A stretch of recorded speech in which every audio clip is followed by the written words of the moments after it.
We're live? Yeah, I was doing that to test the stream. Oh, nice. All right, cool. Yep. So, what's up, Bone Ponies? Welcome to the Tabletop Totality live stream for ExtraLife. Today we are going to be playing GETRI'S GRIMOIRE, which is a self-made adventure, or one of our original adventures, and it's currently our bestseller on DrivethruRPG. Wow. Today we are joined, of course, by St. Christopher, my good buddy Steve, part of the Three-Piece Tendy, and then we have William and Jared, some friends of Mr. Neil Stats. I didn't believe he had friends, but they're here. And we're going to play some games and hopefully raise some money for a good cause. Absolutely. Real quick, if everybody would like to just say, hey, this is my character's name, this is what I do. If you want to do that, that'd be cool. We could start with Steve. So my character is Scarlet. She is a monk sorcerer. That's cool. Tiefling monk sorcerer. Mm-hmm. It's even cooler. I thought so. What's your name? Scarlet. Scarlet. Cool. And she's a tiefling, in case you missed that. And she's also a monk Nice. sorcerer, in case you missed that as well. Ooh, that's great. Christopher, how about yourself? I am Brumdal Steelshaper, the Dwarven Artificer. Grundle Steelshaper. I love it. Jared? I'll be playing Drogan Scorcher, a Minotaur Barbarian. Nice. How about you, William? I'll be playing Cosmo, a Wood Elf Druid. Nice. I like it. All right. So for ease of use, I think we're going to say that you guys have been traveling together. We're going to do our 10th level one shot. So we'll say that you guys have been traveling together at least for a little while, and you have entered a town, and this town has been completely rocked by some sort of magical event has happened here. You can see in the distance that some of the buildings are smoking, that there is this emerald sludge that seems to be dripping off of some of the buildings, landing on the ground, burning the stone. People that have been touched by this are dealing with burns or have been unfortunately killed. And it seems that it's all starting around this tavern in the center of the town. It looks like something just exploded out of this tavern and covered half of the town with this goop.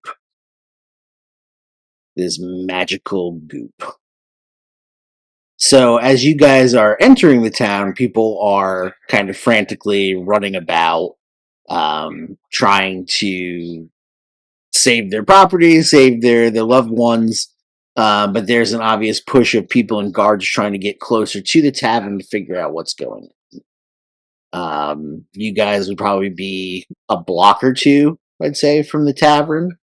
So you can see some of the action, and you can see that there are people, just trying to handle the situation.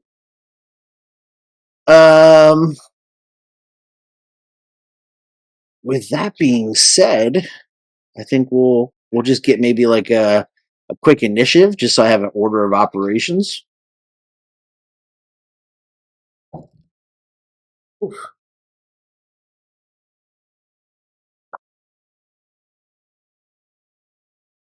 All right. 25 to 20. That's a 23 natural 20. Okay. First roll on these very unlucky dice, and it was at 20. 20 to 15. 15 to 10. 11. 13. Who had the 13? I did. Nice. Okay. 13. Chris with a solid 11. Respectable, sir. Jared. 14. Oh, you had a 14. Yep. Oh. All right. So, Scarlet, you see this place is just trashed with this sparkling, magical effluence that has come seemingly pouring out of this tavern, the Troll Toll Tavern. Trying to remember why exactly she came to this town. Just passing through. Yeah, I guess I'll look around to see if she can notice anybody that might be in charge or might be kind of helping to usher people. Sure. Why don't you? I would say you go ahead and do a insight. Because you can see there's several people, but see who's like kind of in charge. That is a 13. Okay, so there's two groups of characters that are kind of that kind of catch your eye. There's an alleyway where there appears to be another tiefling and another smaller figure that you can't quite make out. That are just kind of watching what's going on, and they don't seem to really be moved or concerned. And then there is a tall humanoid with very dark blue eyes and a large leather duster jacket that appears to be some sort of a guard who is actively trying to tell people what to do and is calling for help, that sort of thing. Not like screaming for help, like, oh my god, I'm wounded, but like, right. We need more hands, we need people to help us. Okay. That sort of deal. Do the tiefling and the other person, how's the tiefling dressed? Very loose. The clothing looks very loose, very relaxed. Not unlike maybe something that you would be wearing. Okay. Somebody that the clothing is not restrictive. He would be able to move and jump and things like that. Gotcha. Does he look like a caster at all, or look? Not that you can see. Okay. Do they look? They're just watching. They're not ready to move or anything like that. There's kind of like there's pandemonium going on, and the reason why it caught your eye is because these two are just kind of watching and not really moving. They're not really they don't seem like they're concerned. They don't seem like they're afraid of what's happening, but they have a vested interest maybe in what's going to shake out. Mm-hmm. Okay. I'm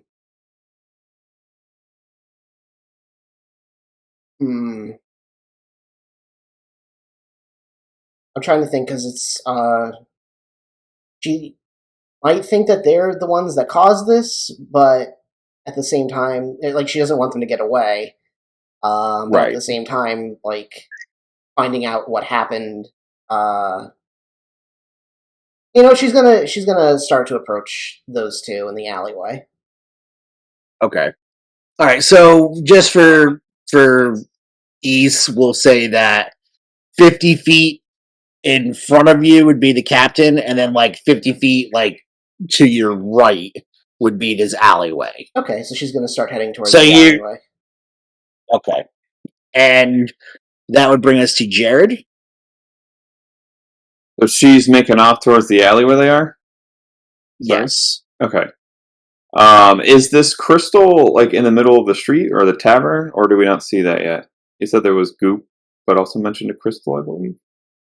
No. So the goop itself is just kind of it's shimmering, magical. It doesn't just look like sludge. There's an arcane property to it.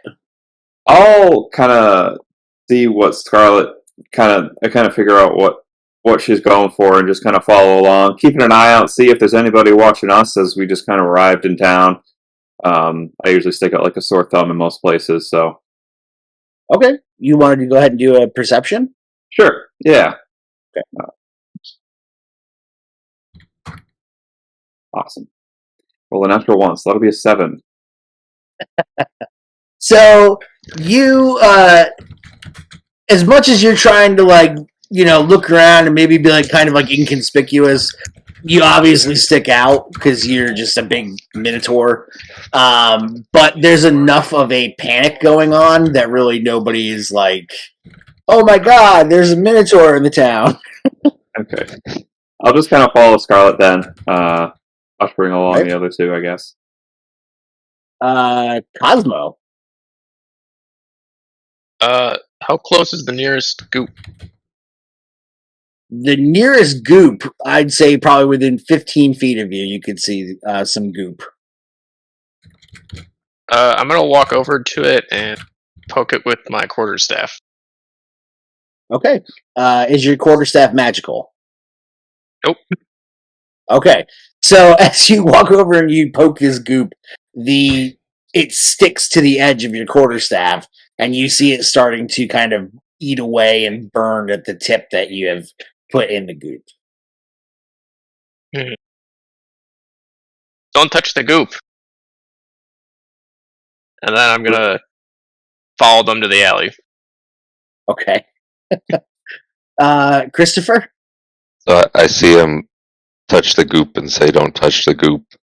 So I'm going to do what any good scientist would do, and I'm going to grab a bunch of random types of metals out of my bag and just start shoving them into the goop to see what happens to each one. So as you are conducting your alchemy experiments here, you notice that this magical substance seems to be caustic to most metals, most wood. It eats its stone slower, but it can eat through stone. Boy is right, don't touch the goop. So you would notice, I think that you would notice probably that much of the damage that's around you is structurally to the wooden aspects of the town. Like the thatch roofs, the wooden timber, things like that. So I'm going to go, well, maybe if you're stoned, you touch the goop. Wood, Okay. no goop for wood. No goop for wood. I didn't prepare a stone skin today. Well, maybe tomorrow. We'll get them next time, boys. Yeah. I'll follow them in the alley. Okay.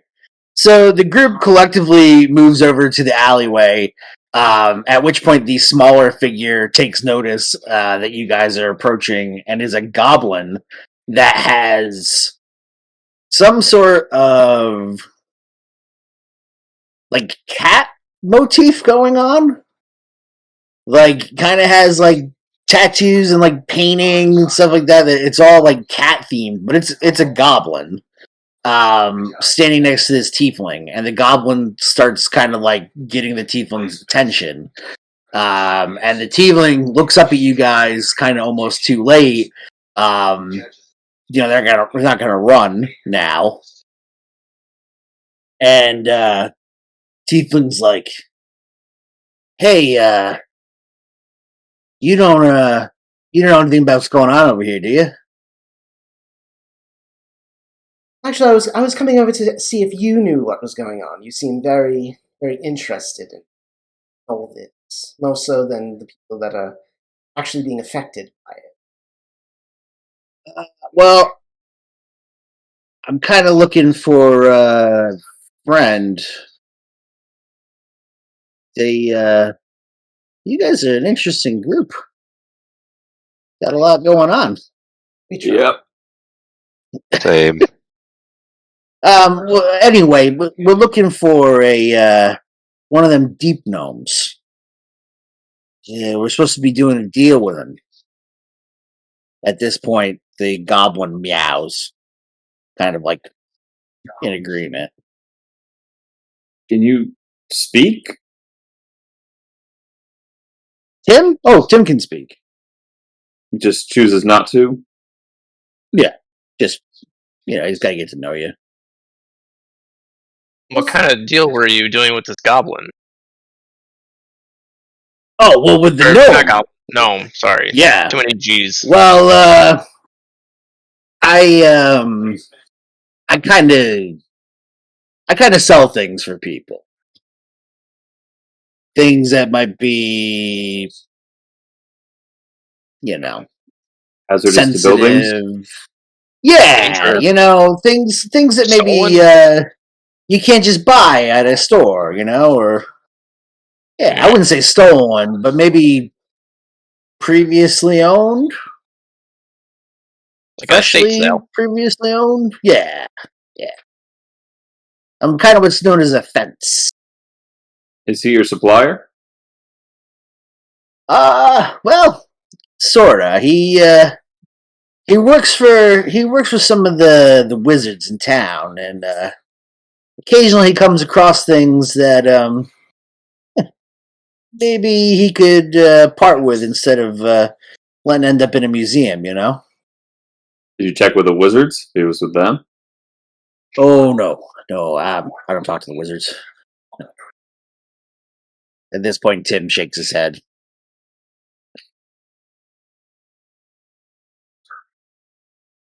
Well, was he involved with what's going on in town? I mean, that stuff eats through anything. Maybe he got a whole lot of it. Yeah, I'm kind of worried. I'm kind of worried. He was supposed to be bringing. He's supposed to be bringing me something. It's really rare. It's something some crazy alchemist had one time. It's called a mortar and a pestle, and guy's name was Parakeet, something. I don't know, but really powerful object was supposed to be bringing me. I'm thinking maybe curiosity got the better of him. Maybe he played with it instead of selling it. I think that's what caused all this. I mean, if I was willing to bet, I'd say yeah, probably. But yeah. See, I don't really want to go talk to the wizards, and I don't really want to go talk to the cops either. So, if maybe you guys are looking for a little something. Yeah. If you fence a bunch of stuff, would you be willing to, maybe part with some items if we go find this one for you? Absolutely. What about some coin? Absolutely. Sure, we got coin too. I'm in. I know that there's a bounty in the town for figuring out what's going on over here, and maybe if you guys are smart, you can collect the bounty and also get some items from me. Even better. We'll just, you never talk to myself and my associate here, Tim, and you don't know anything about a gnome and a mortar pestle. Of course. Yeah, maybe for a little extra, we can try to put it on the wizards for you, if you don't like them. Even better. So he reaches into his bag and he pulls out a pouch, and it's probably got like 1,000 gold pieces in it. And he says, "Here's for starters." He's just going to give it to us? Good down payment? Yeah. I mean, you got to go in there and you got to figure out what happened. So this is like hazard pay. Makes sense. Where are you supposed to meet your gnome friend? Oh, we were supposed to meet here at the tavern. Yeah. He rents a room upstairs. At the tavern where all this is coming. Oh yeah. That's what I'm thinking. That's probably the same thing. I just don't want to be involved directly. Understand. I'm a middle guy. Of course. No one knows us, so. That's right. You're strangers. I don't know you. Perfect. Certainly are strange. No names. We're good to go. Yeah. listen, you get in there and you find this this thing. You bring it back out to me. I'll make it worth all your while. I promise. Just don't tell the cops you have it, and we'll be good. Of course. Sounds wonderful. All right. Here you go. He tosses over the bag. Who's he toss it to? Whichever one of you wants to grab it. I'll just pull kinda my hand chucks up it. to go to intercept it above everybody else's heads. Okay. All right. You can divvy it up an hour later.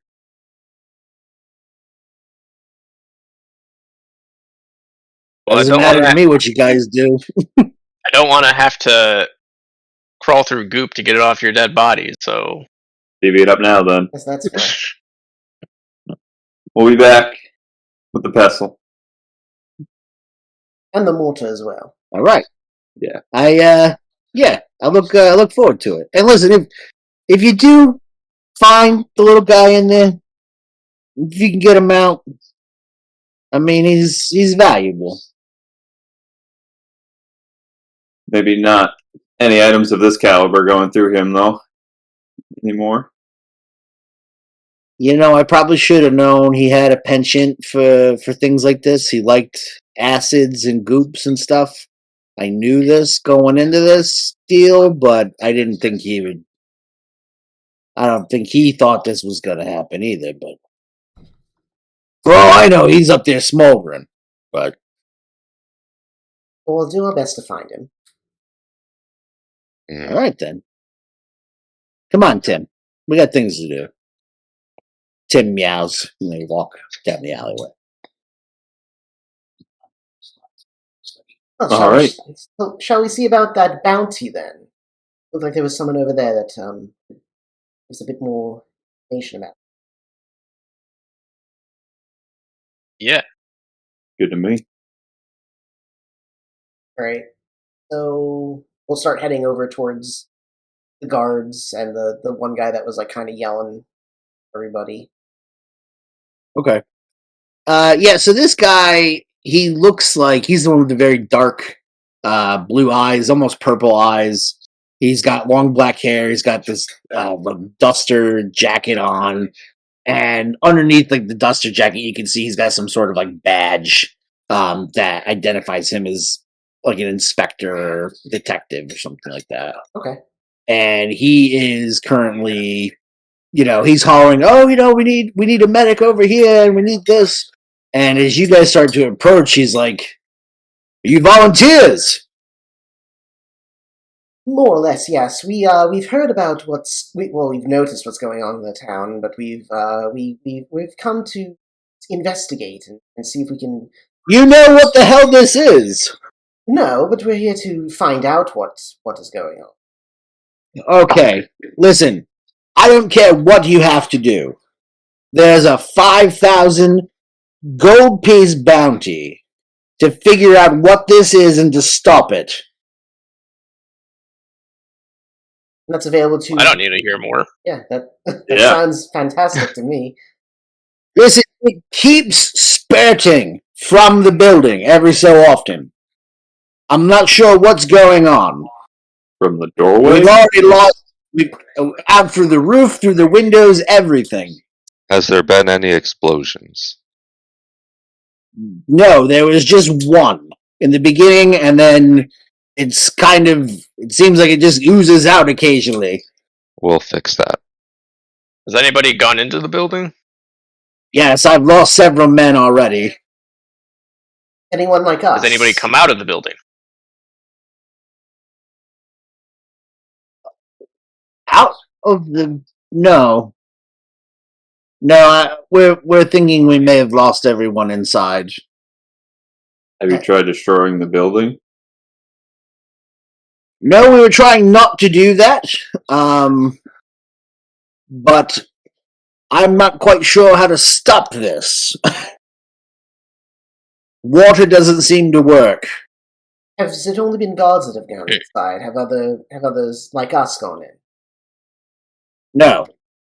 No, we had 2 guards go in initially, and I think they got curious and well, you know. Well, I'm ready to go in as much as anybody else, I guess. Yes, I suppose we should head inside, unless there's any other information that you can provide.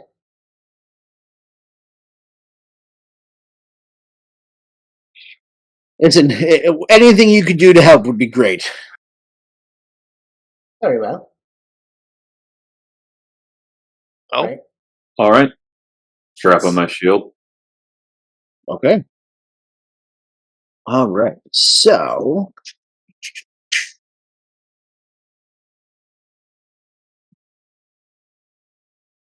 okay. Blah, blah, blah, blah.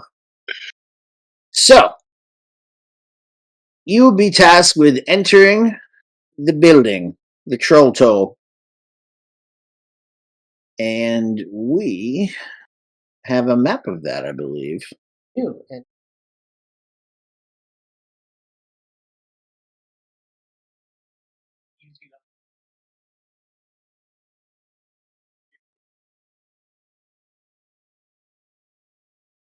Can you share that so we can see it, Stevie? oh, absolutely.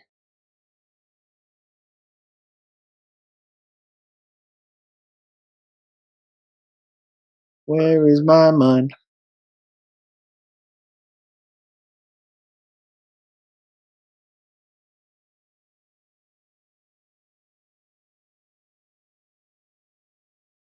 There it is.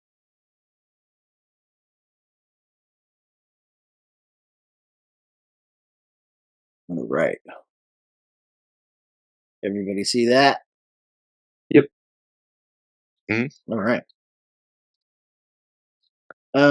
So I'm going to presume you guys are just going to go to the first floor, right? Yeah. The first room. Yeah. So the large hallway and stairway landing shows clear signs of damage, but appears to pose no immediate danger to your party.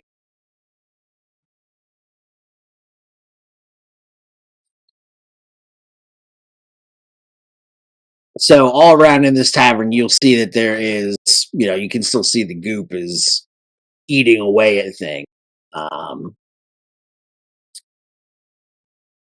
But you have a room to your left and a room to your right. Or you have the hallway, which continues down into a staircase up to the second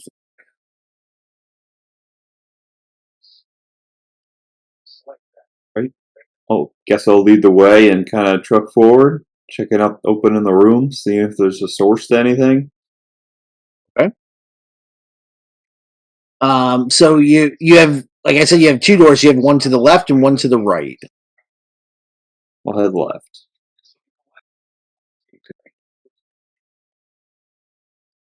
So this chamber was once the main parlor with a bright fireplace, tables to eat from. This chamber is utterly destroyed. You can see all around that goop has pretty much just torn everything in here.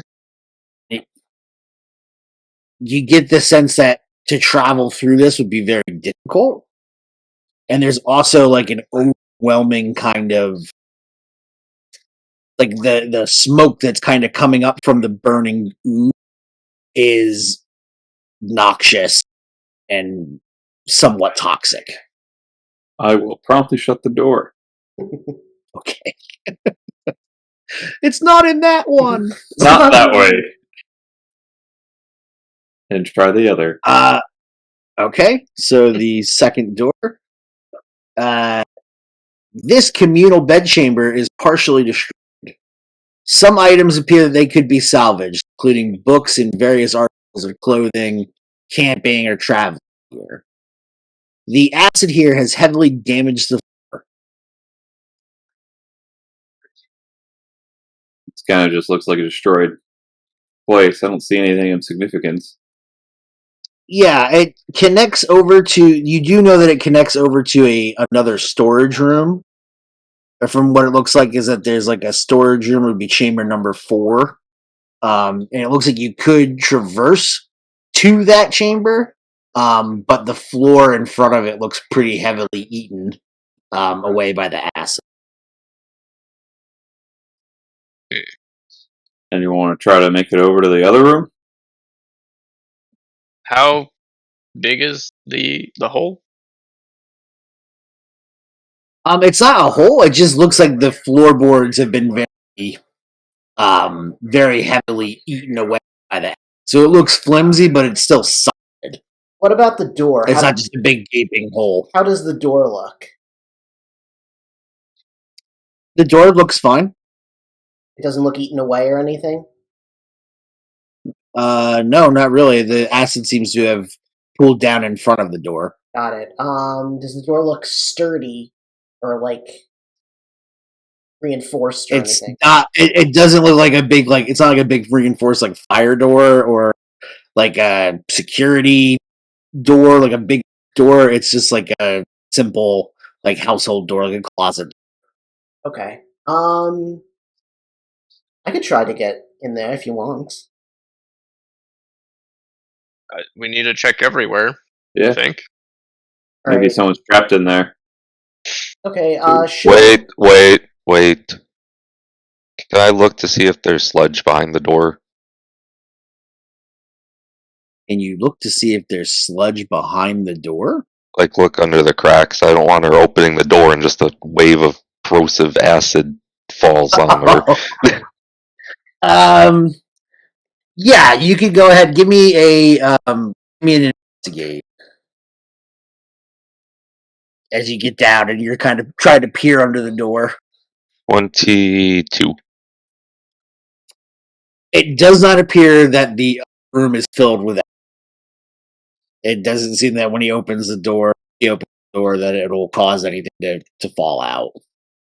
Okay, now you can open the door. Alright. So she is going to do like a jump kick into the door to try to break it down. Not step in the acid and smash through the door. Okay. So I want you to do a acrobatics check, and then you can go and do a attack on the door. Okay, so that's a 24 for the acrobatics. And Okay. If I was still looking under the door. And that's a 5 for the attack. Scarlet just comes right over top of me. You jump over the acid, you kick through the door, and you kind of land on the door inside of the chamber. When you do this, the floorboards behind where you were, like they jumped over, start to kind of fall in. And you can see that there's a small crawl space on this floor. So you would have damage if you had stepped on it. But this chamber is full of crates, and is largely untouched by the slime. Nice. So within the crates and barrels, there are food stores, beverages, and some other stuff if you guys would like to look around. Doesn't look like there's any slime in this room. There is some, but it hasn't been as heavily damaged as previous chambers. I'll do an investigation. That was a good door. Okay. That is a 15.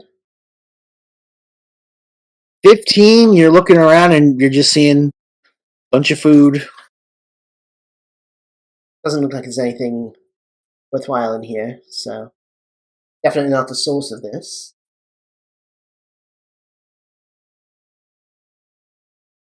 Head up. Might as well.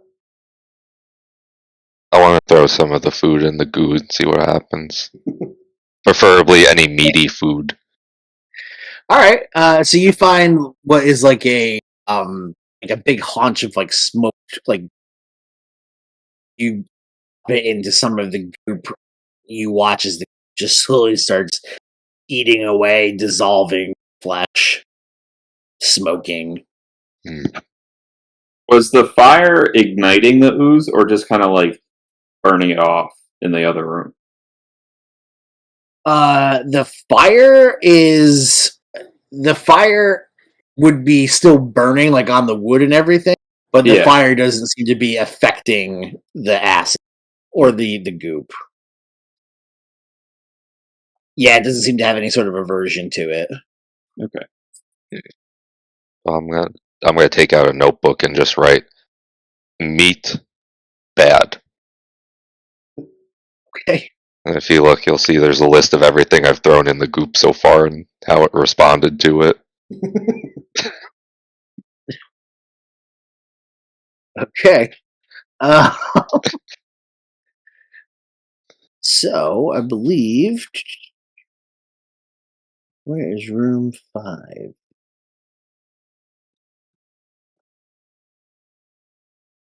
Bum, bum, bum. So we're all continuing northward, I'm guessing, towards the stairs. While they were messing with the storage room, could I have looked through the destroyed books and see if there's evidence that a deep gnome was staying here? Sure. Yeah, you go ahead and do an investigate.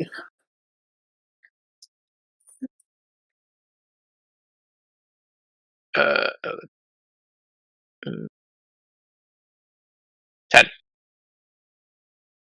10. So you do find there's some decent decent quality books and foodstuffs, but there's nothing that particularly says, yeah, this is a gnome's, or nothing that's a dead ringer. Yeah. For this Getri fellow. Let me just see here. I have the wrong map up on my end.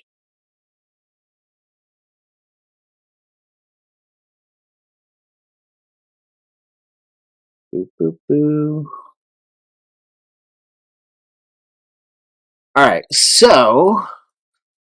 Yeah, so heading from room number 4, you would have to go basically to the stairs, so further north to the stairs to head to the second floor.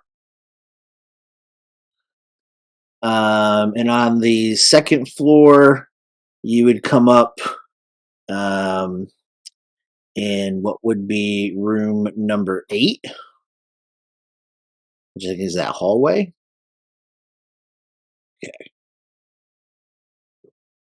So, the upper landing of the tavern is littered and scattered belongings.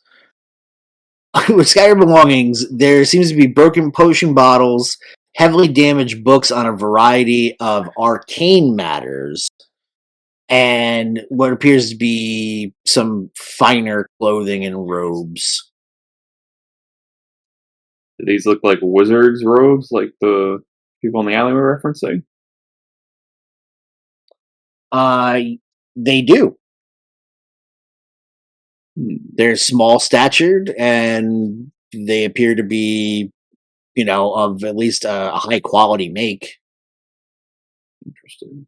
Could I flip through the Not books common there? or closed. Sure.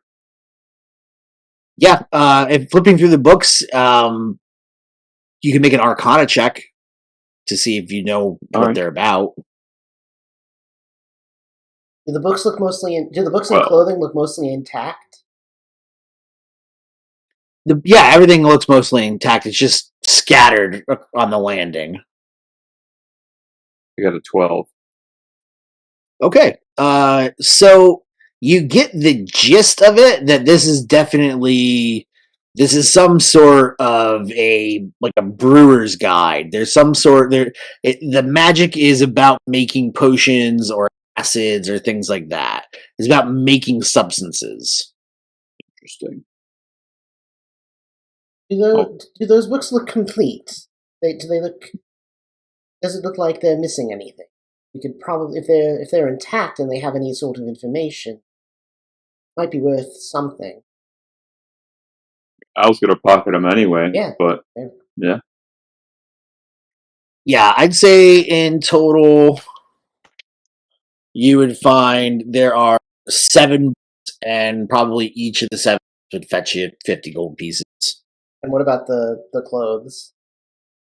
The clothing, I'd say there's 4 sets of robes, and they would be probably about 100 gold pieces each. They're just scattered in this hallway? Yeah, and then there's a bunch of busted potion bottles, like broken glass, and like beakers and stuff like just in this hallway. Bodies. Why is all of this in a hallway? I do not know. Doesn't matter to me. Says as she picks up the robe. Worth stuff. Worth something. So we're also in like. Do the robes seem damaged at all? Nope. I head one to the dwarf. The robes or the books? The robe. This doesn't look damaged. Was there goop by it? What's the goop?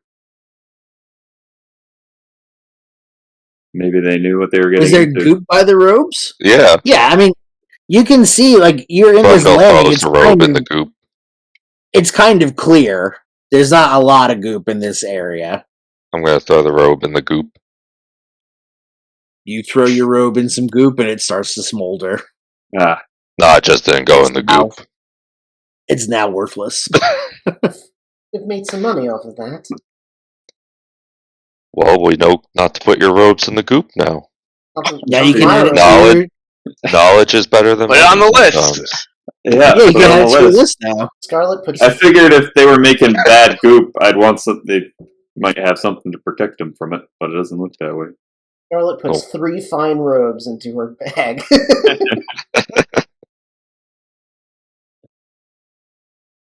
Classic gnomes. Yep. He's wearing multiple robes. So next to you guys, there is an immediate chamber. There's like a small, looks like a small bedroom. Then there looks to be to your far north. There's another small chamber, either like a privy or a storage area. Or you can head south to connect to the rest of the floor, where there are 1, 2, 3, 4 more chambers. Let's check these small rooms. Quickly. Okay. Right. So you want to open either the small storage room or the what looks to be like a small bedroom? Bedroom sounds interesting. Okay. This one, the number 9. Aren't numbered. The one. It'd be the chamber right above where in green letters it says to first floor. Yeah, that's what I thought. Yeah. So room number 9. So this room,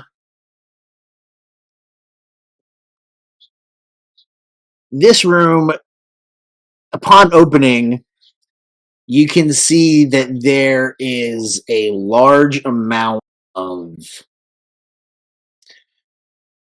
barrels and crates and things like that have exotic qualities to them. They'd be fine spices. It'd be components for spell casting. This is a wizard store, not just like your average person's closet. And then in the corner of this room, you guys would see that there is a section of slime that is not altogether green. It's somewhat bluish white, and it kind of has like this like shimmering, almost like oil on water type effect. And it's taking up about a 10-foot, probably like a 10-foot area in the corner of this room. Mm-hmm.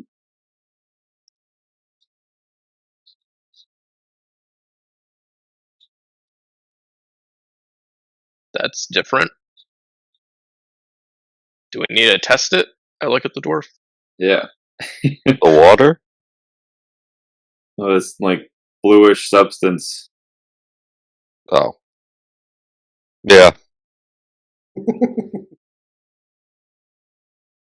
I'll pour a little bit into the goop. Are you going to go over to get some of this stuff? The water? Or the bluish stuff? Yeah, the bluish stuff. Yeah. Okay. All right. So as you get closer to it, it starts to move. Mm. And it is going to attack you.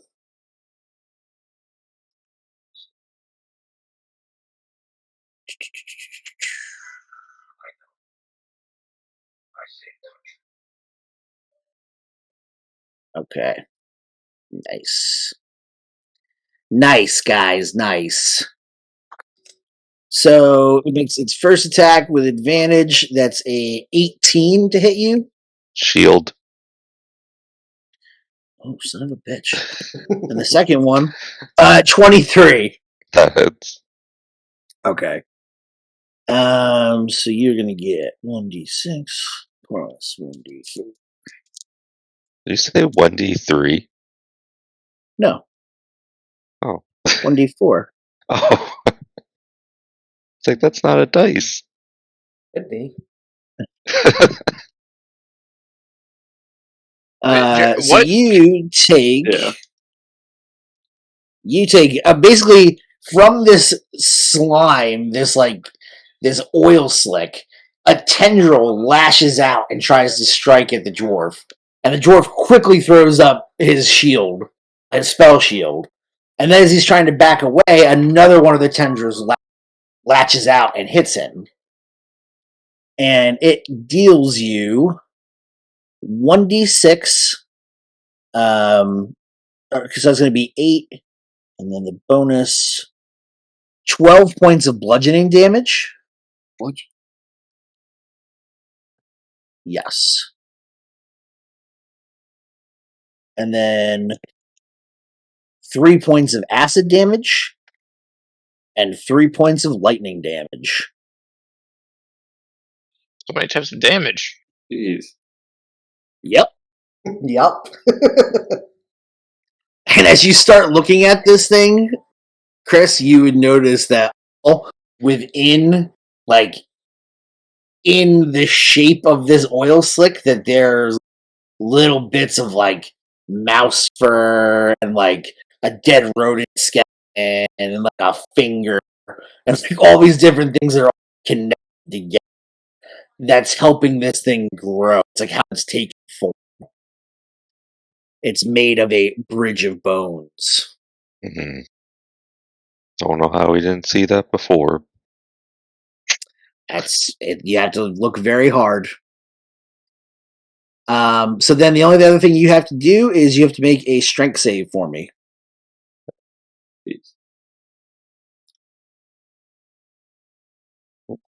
They rolled 16. You are good. So you feel that one of the tendrils, the one that when it hits you, it's trying to wrap around you and keep you in place, and you're able to pull free from it. Right. So you guys witness this happen, but as the dwarf steps back, slime doesn't move any further. Stay out of that corner. Noted. Yeah, it's not moving. Don't want to waste our time. How did it do that? Does it look like there's anything in that corner besides the slime? Are there any items or anything on shelves or anything over there? No, I mean, like I said, this room has arcane supplies in it. It has spell components in this room. But it seems like some of the things that got dissolved in this sludge have taken shape into this new oil slick looking substance. I think this was the wizard. Also That's now this ooze. And he's a gnome, so there are all these little tiny bones, and so it's possible.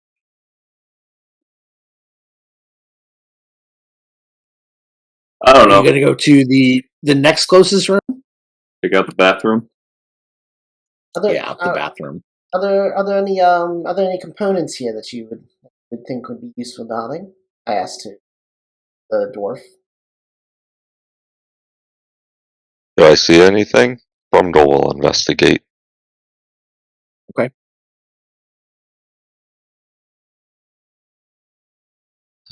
Brumdle got a 25 to investigate. You know that you could probably fill 3 or 4 component pouches with what you can find in this room and avoiding the slime. Well, there's a lot of stuff here. I could make something with this. And I was mumbling to himself as he just scoops things up. Is building component pouches. Yeah. Okay. Yeah, I'd say you find 4 component pouches worth of materials. Okay. And depending on what plane you try to sell them in, like if you're in friggin' Barovia, You'll get like I 4 played Electra. one wizard. I played one wizard my entire life, and I played it in Barovia. And every time I need components, I'm getting off. Yeah, that's why you gotta be a druid. Just druid find or some bugs. Yeah. Yeah. Whatever. Like, oh, I need components for the spells. Can I find spiders somewhere around here? Yeah. Nope. You'll be like, you need to pay for it, and only in Electrum. So yeah, if you guys want to go to room 10, which is the bath, the washroom, upon opening the door, it looks heavily damaged.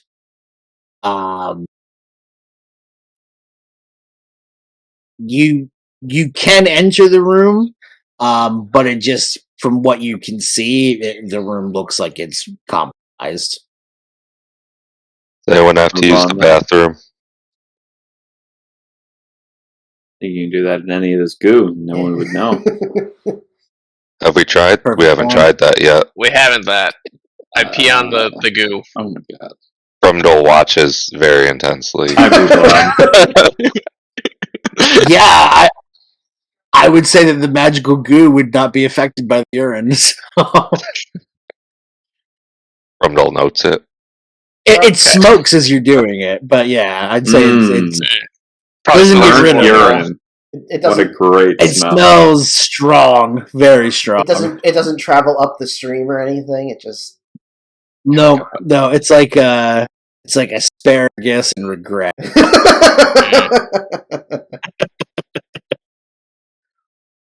All right. Scarlet will distract herself by looking into the room to see if there's anything of value. Just looking around. Right behind you. All right. Do you want to do an investigate? Sure. Or perception, whichever.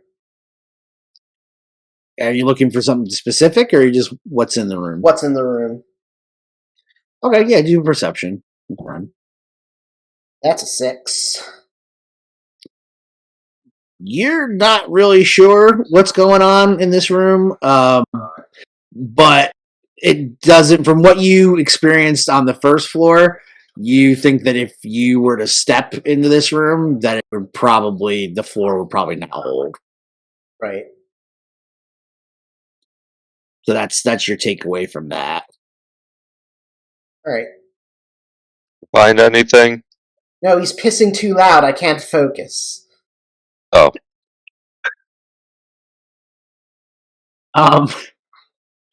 Room 6, straight south. Sure, let's go. Will be the next. Okay. This room served as the main chamber for the tavern's brewing, hosting several large vats and numerous large barrels filled close to bursting with delicious ales. The room was often used for parties, dancing, or musical performances. This chamber appears largely damaged. And that is going to bring us into our first combat. Ooh.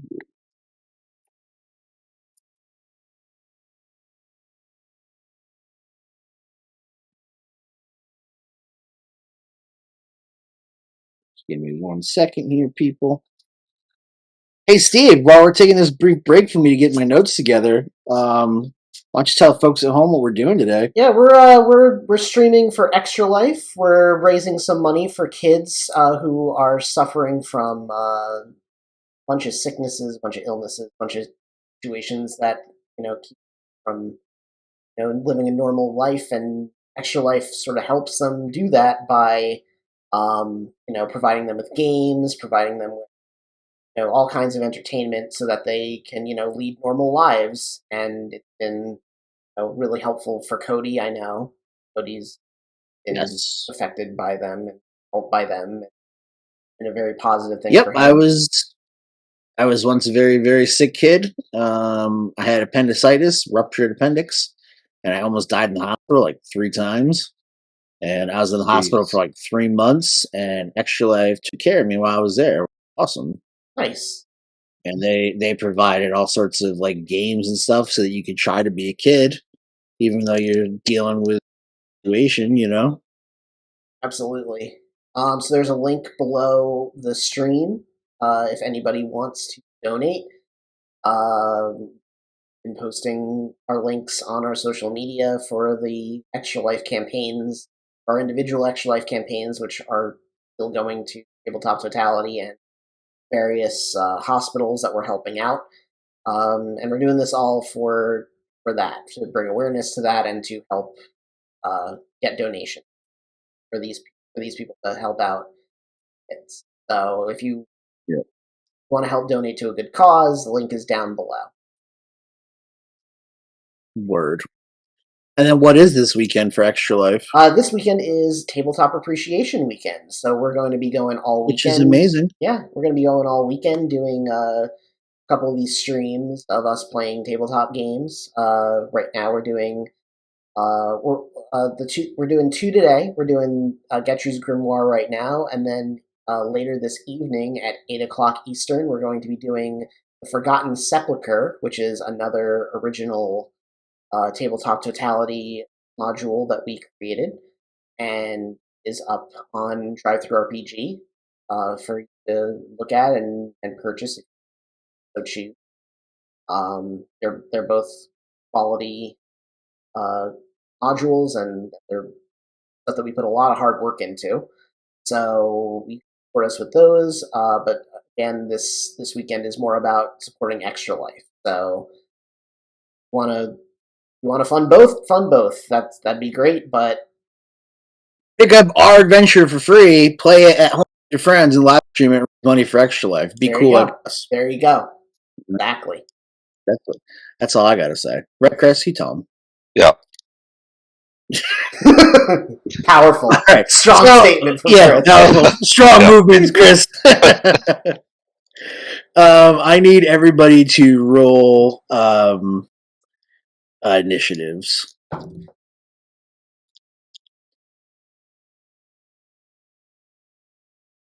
And so 25 to 20. 20 unnatural. Not. Okay. Preternatural.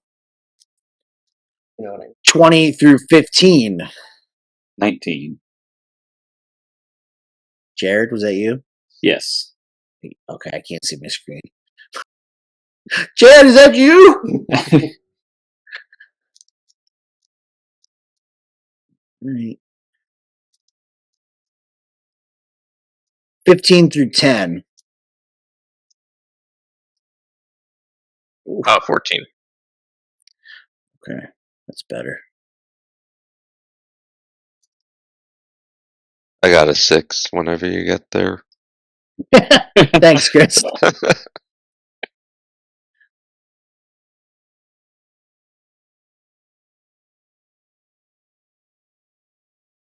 Oh boy. 7. Okay, Chris with a 6. Okay. Up first is Steve. Basically, as you guys come into this chamber, you notice, Steve, that some of the ooze, some of the slime that's in this room is a little bit darker in color, and it almost looks like maybe like it's burned or it's got the color of like ash and charcoal to it. And as you're kind of like noticing that difference, you see that there are 4 distinct sections like that are moving independently of like the burning of slime. So they're their own creatures. So there are currently 4 of them in this chamber. Okay. Do they look like they're coming at us, or? They're not. They haven't attacked or anything yet, but judging off of what happened in the other rooms, you could probably say that they're probably attacking. Okay. What do? Now for you guys to see how bad I am at playing a monk. Okay. You don't need to. You just use key. Just say, I use key. The DM lets you do what you want. That's all you do. Yeah. Haven't you learned from Chris? You would think so after this point, but, you know. Alright. So, they're not doing anything hostile at the moment, so she isn't going to really worry about that right now. How far away are they? I would say all probably within like 10 feet. Within 10 feet. Know? Okay. Yeah. Just because, I mean, like, you guys can see in this chamber, where the floor is clean is where you guys can move without any sort of difficulty. So it's kind of a limited area where they come at. Okay. So they're kind of sticking to the goop, but they are moving about. All right. She will, I guess, just do a perception check on the room to look around and see what's in this room as far as like what's usable, like if there's anything in the room that looks valuable or anything like that. That is a 12. So yeah, I mean, you see that there's the vats are still like they're largely destroyed. Most of the barrels are been destroyed. There is this scent, like there's the stench of like spilt alcohol, acids. Okay. Also, up some of the acid itself. Okay. But there's nothing of like distinct value or. Okay. And she'll just keep an eye on that darker ooze to see what's up. Jared, you are up next, and you would notice the same thing about the ooze, that sections that are darker. In particular, there are 4 sections that are darker. Appear to be creatures, not just ooze. Okay. At this point, I just want to get in. I'm going to do something now because we've just been searching rooms, getting a little impatient. So I'm going to run in, and if there's any area that Scarlet's not in within a 10-foot radius of me, but I can grab a couple, I'll go into a rage and activate my my Storm Aura that deals 4 points of fire damage to them. Sure. All the creatures in it, so I'm not sure how many I can get in without having Scarlet in that radius, but I'd say you'd be able to get 2. Okay. She can resist fire. Yeah. She has resistance to fire damage. I mean, if you're fine with it, just take it 2. Unless it gets like all of them, but if I can avoid it, I will. You heard it. Just hit Scarlet with fire damage. I think the 2 would be okay. Yeah, I'll go into my rage, deal that, and then whichever one looks the most dangerous, if at all, I'll go and swing in.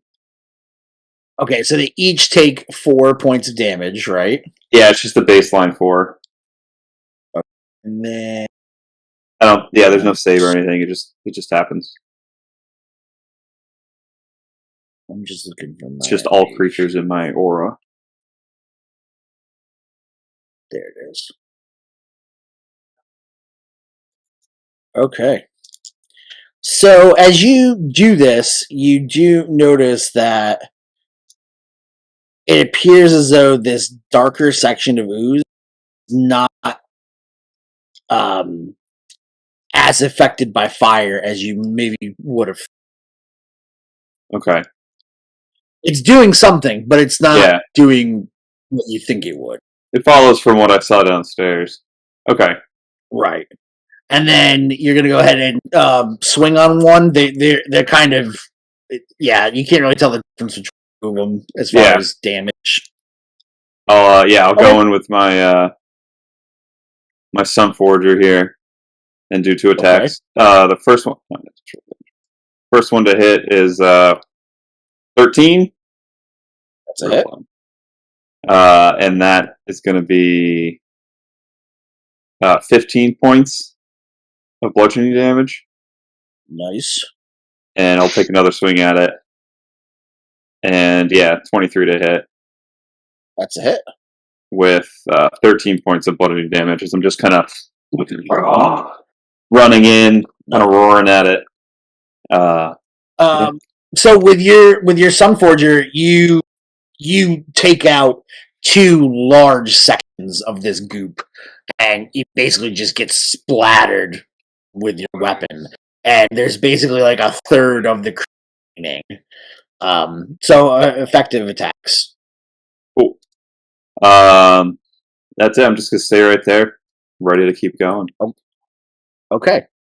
It is going to try to attack you.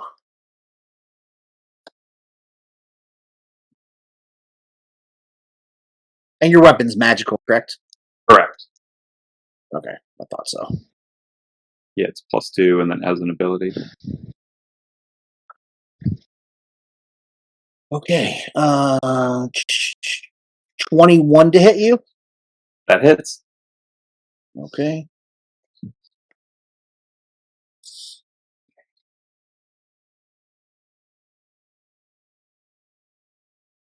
You're going to take 7 points of bludgeoning damage. Down to 3. Okay. And 10 points of acid damage. Okay. And then are you wearing any sort of... You're not wearing any sort of metal. You're a barbarian. I mean, I got my shield, but that's magical. But other than that, I don't have any armor. Okay. So, this corrosive pseudopod whips out from this remaining quivering section of ooze and strikes you. You can tell that not only would it dissolve flesh and stone, it would eat right through metal. Whatever this creature is. Then that brings us to Will. Osmo? Yep. I'm just going to cast Guiding Bolt on the one that just attacked, forget Jared's character's name. Drogan. That just attacked Drogan. Okay.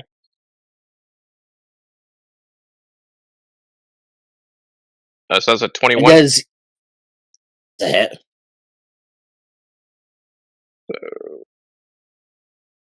It's been a long time since I've dealt with a Guiding Bolt. 12 radiant damage. So your Guiding Bolt strikes the center of quivering ooze right where the pseudopod had just lashed out and hit Drogan. And the Guiding Bolt goes right into the same section, and then the thing just pops. And it manages to... The damage manages to eat away at all the acid before it would spray. So that's 1 down. Okay. Anything else, Will? I don't think so. Okay. The second mass, which is one of the ones that hit by Jared's storm presence. I think that's what you called it. Storm aura, yeah. Storm aura. Get it right, Cody. It is going to attack you with its one attack. That is a 15. At me? Sorry. That Yes. does not hit. Okay. All right. I think it only gets one attack. Yes. Okay. So then that brings us to the third one, which is going to go ahead and strike Scarlet.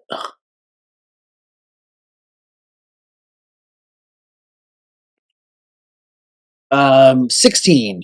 That does not hit. Shit. All right, Chris. All right. So first, as my bonus action, I'm gonna kind of slam my shield on the ground and activate my animated shield, so it just kind of floats up in front of me. Okay. And then I'm gonna pull out my arcane firearm, which is a quarterstaff that just kind of has like a small like brass cannon looking thing strapped onto the end of it, and I'm gonna fire a ray of frost out of it at the other one that got hit by the fire aura thing. Okay. Awesome. So that's a ranged attack, right? Yeah. Yeah, ray of frost. So that's 25 to hit. That is a definite hit. Alrighty. I'm just going to tell you this, guys. I don't know what the armor class is, but it's an 8.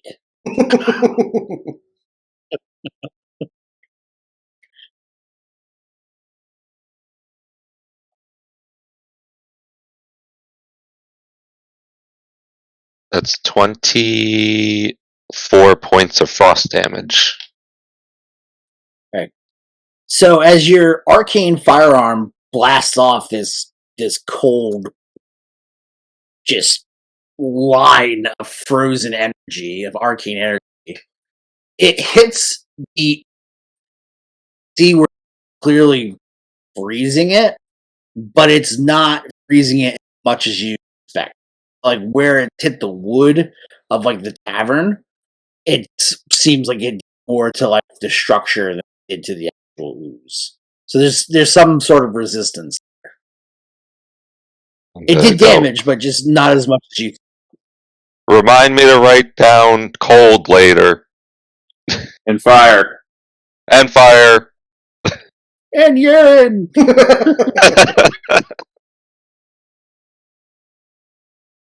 Okay, anything else, Chris?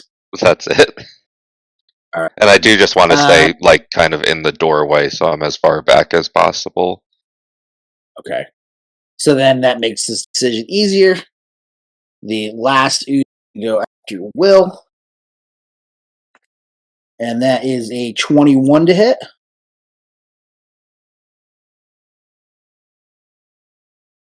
Yes, that hits. Alright, cool.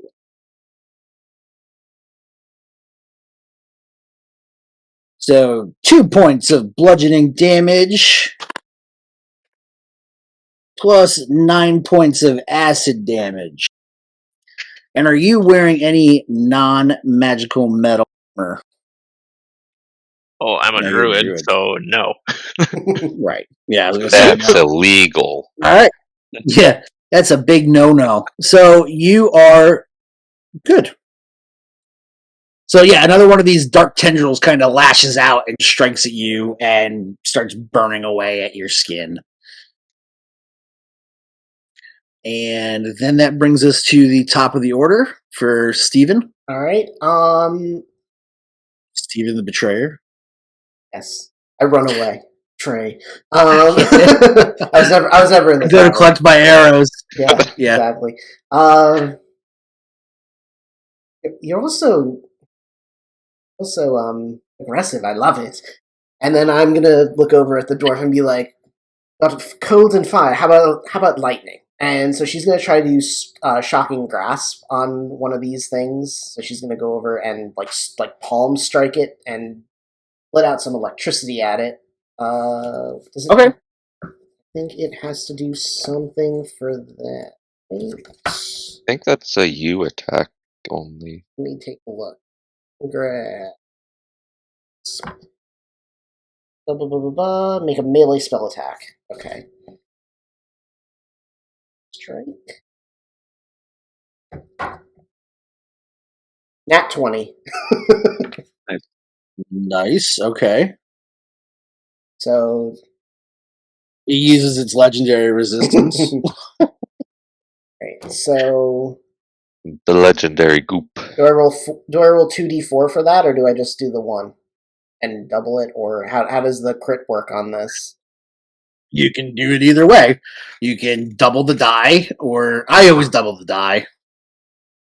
I'll do the 2 because it's higher, so that's 10 points of electric damage. Okay. Electric Avenue. So the one that just swung at you, you retort with your shocking grasp, and you see the energy clearly rip through the ooze. You can see it like burning through the ooze. Doesn't seem to be much keeping it from doing that. Okay, so it seems affected by it. Mm-hmm. All right, so she does that, and then she's gonna like back off a little bit. Like that seemed to work pretty nicely. And I'll write it down later. Huh? End of turn, sir. Yeah. Okay, Drogon. I'm just gonna look to the one to my left and go at it. Okay. 17. Totally hits an 8. Yep. And 15 points of bludgeoning. And then the next one. I can't miss these. Yeah. Your first attack is going to be enough to kill it. Okay. So you can take your second attack on the one that just struck at Steve, if you'd like. Yeah, I'll go for that one. Moving over, taking a hit. And yeah, I literally can't miss these. So, and that'll be 11 points of fire damage or bludgeoning damage. And there's 2 left, right, including the one I swung at. Yep. If I can get both of those or I'll use my bonus action to activate it again, even though it's resistant. You can get both of them. Okay, so yeah, 4 points. Again. So then there would be an additional. Okay, or 2 probably, but everything counts. And that's my turn. Nickel and diamond, man. Yep. Okay. And then that brings us to That Ooze is Dead. Womp, womp, womp, womp, womp. Cosmo. There's one left? There's 2. You got one that is attacking Scarlet, and then you have the one that attacked you. Well, I don't like this one that attacked me, so... Personal offense, I know. Fair. Nobody makes me bleed my own blood. I'll attack it with Thorn Whip. Okay. Cantrip. Whip crack. 12. 12 to hit? That's a hit. Yeah. 6 damage. Bludgeoning? Piercing. Piercing, yeah, that's fine. Okay. That works. That's fine too. Yeah. Whatever you want, man. Anything else, sir? No. Okay. Yeah, you notice it affects it. It doesn't seem like it, it's overwhelmingly adverse to it, but you dealt some damage. That is dead. The one that is attacking Scarlet. I keep wanting to say Bloodra. Is that Scarlet's sister? No. Bludger's my human barbarian. Oh, okay. I keep expecting you to say Zamora. It's weird. 18 to hit. Does not hit. Shit. All right, Christopher. So there's 2 left or just 1? 2 left. And which is the one There's one that's attacking Zazzlepus, and then there's one that's attacking Cosmo. Bad man. You're a bad man, Cody. Let me just make sure I know how this works. Know your sheet. Know your sheet. It's super important. So I'm gonna cast Scorching Ray out of my arcane firearm. So 3 balls of fire are going to come flying out. 1 at the one that Scarlet is fighting, and 2 at the other one. Sweet. I don't know if it'll matter for this, but the one that I hit with Shocking Grasp can't take reaction, so it can't avoid. The oozes don't have reactions anyway. Okay. That's what I figured. I just wanted to... Yeah, oozes aren't really known for, like, Well, I didn't know if it could, like, dodge or something. Their agility. Yeah. Masses of goo, man. I don't know what they can do. Yeah, man. Trust the goo. I don't. It attacked me. I don't either. So that's a 12 and 2 21s. Okay, so a fire, right? Of fire. Not damage, that was the hit. Oh, yes. Yeah, both hit. All of them hit. All 3. First one's 15 points of fire damage. Okay. So that's the one in front of Scarlet. Close but no cigar. And then the other... Still kicking. 2 hit for... another 15. And 12.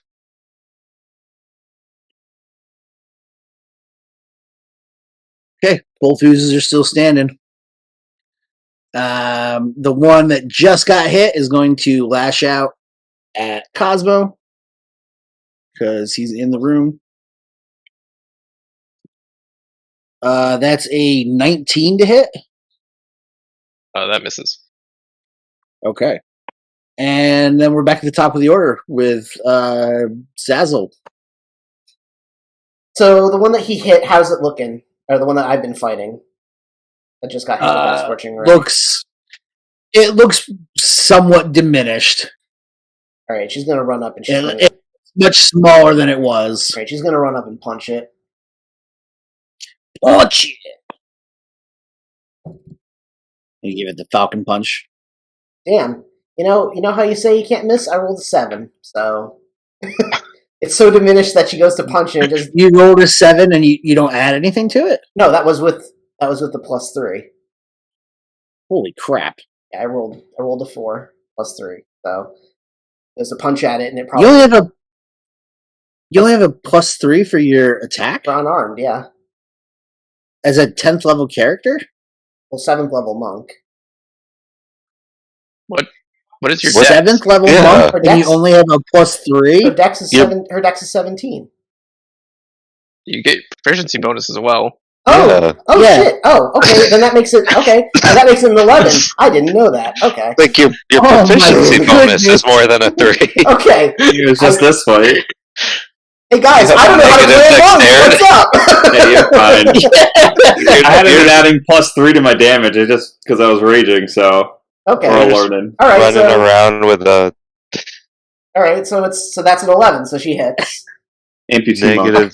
-1 monk dexterity. Yeah, I was like, what kind of monk did he build? And that's max. So that's 7 points of bludgeoning damage. It's a tiny little shred, and it's still holding on. All right. You hear it squealing. Oh, well, she gets another attack, so it's making sad frog noises. That's a 10 to hit and 6 more points of damage. That'll kill it. Nice. Drogon. I'll go with the last one. Okay. I mean, I can't miss an 8. So I guess I can roll a 1, so I'll roll. Yeah. 16 and 21. Yeah, those are hits. 14 damage and 17 damage.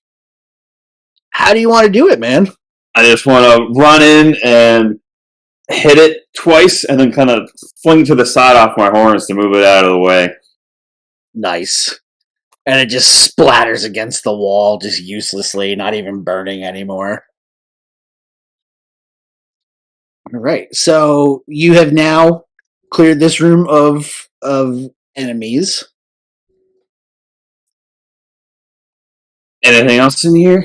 Kind of look for anything else that might be. No, just a bunch of large barrels and things like that. Like barrels that'd be too big to carry, full of booze, and most of it has been destroyed from acid. Or grab like a broken piece of cup and try to fill something up and take a swig. Okay, yeah, you can find enough to get a swig. It seemed like it was a decent brown ale at one point. At what point? Now it's a little flat. A little acidic. Does it burn on the way down? Yeah, it's got a little bite. Yeah. Bite. Well, if it's all going to be like this, then it's going to be easy money. So do we think that any of those were our little friend? That's not what gnomes look like. Well, it's deep gnomes. I didn't see bones in them. No, deep gnomes just tend to have wigs. Just look like normal gnomes, though. Yes. So from this chamber, you can go to your left or your right. There are 2 more doors.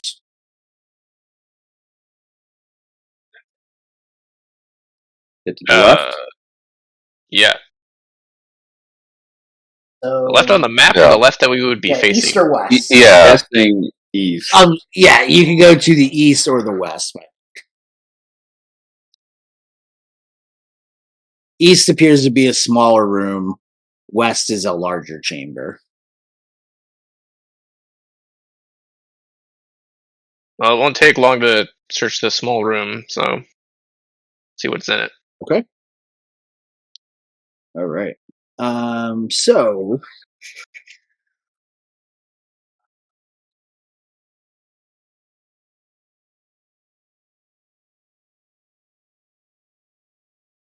as you open the door, this appears to have contained like brewing supplies and tools and like mops and stuff like that. But as you open the door, a swarm of rats comes out of the closet, and they've been driven mad by acid. So there's just a bunch of squealing rats with like burning acid on them trying to run out of this door. I'll activate my aura that's, I think, still up because you did it pretty quickly after my fight. Yeah, that's... You could activate your aura and they'll just start burning up. Yep. So yeah, they're just screaming, burning rats now. Nice. Fantastic. But yeah, the room itself is pretty much devoid of any sort of valuables.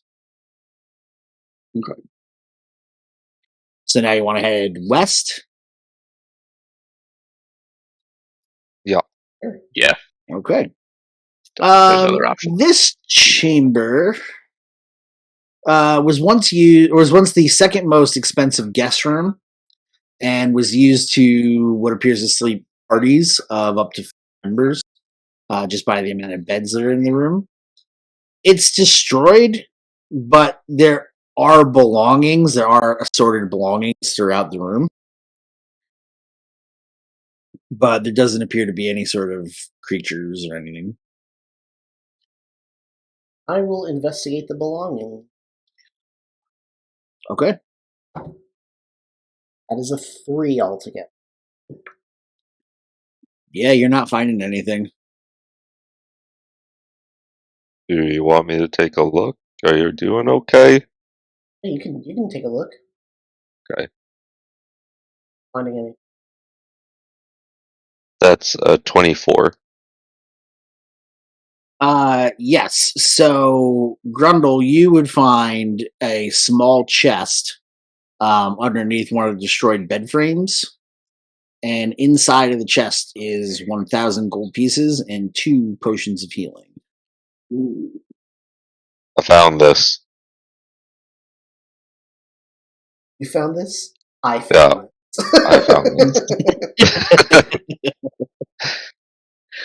it. It was under the bed. You were looking over the bed. Ah, yes. Helps to be lower to the ground sometimes, I suppose. Usually a little sturdier, too. Wow.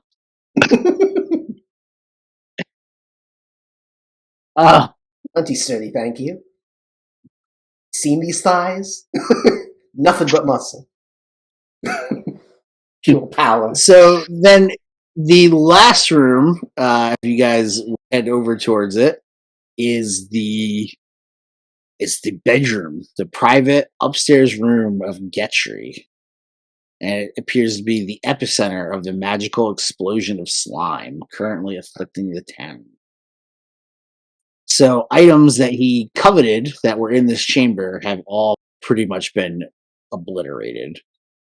Acidic sludge covers the floors, walls, ceiling, burning everything it comes into contact with.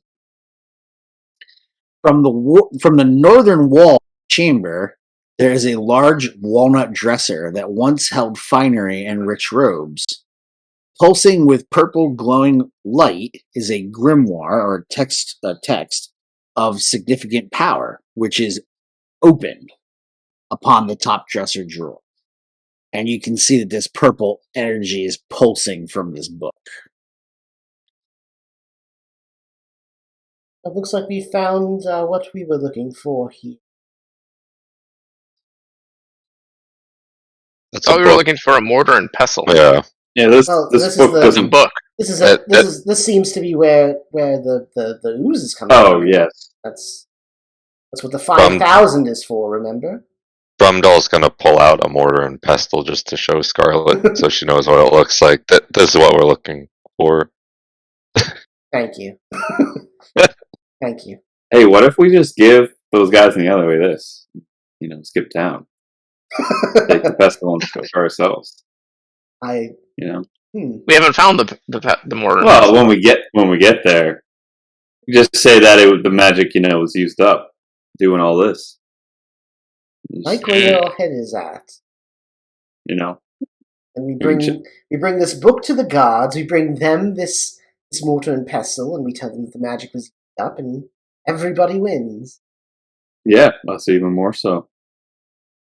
But wasn't the deal with the guards that we stop whatever's happening? What if giving them this book just changes where the ooze is coming from?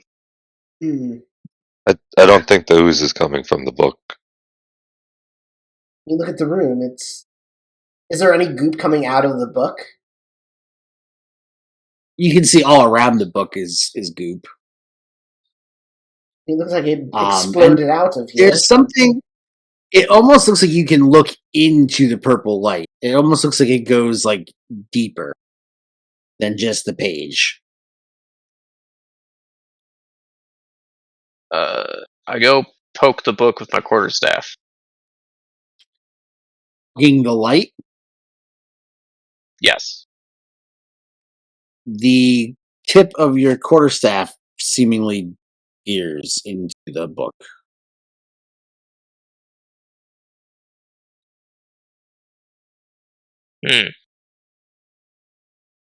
Into? Is it dissolving it? I don't know. I pull it out. You pull it back out, it's fine.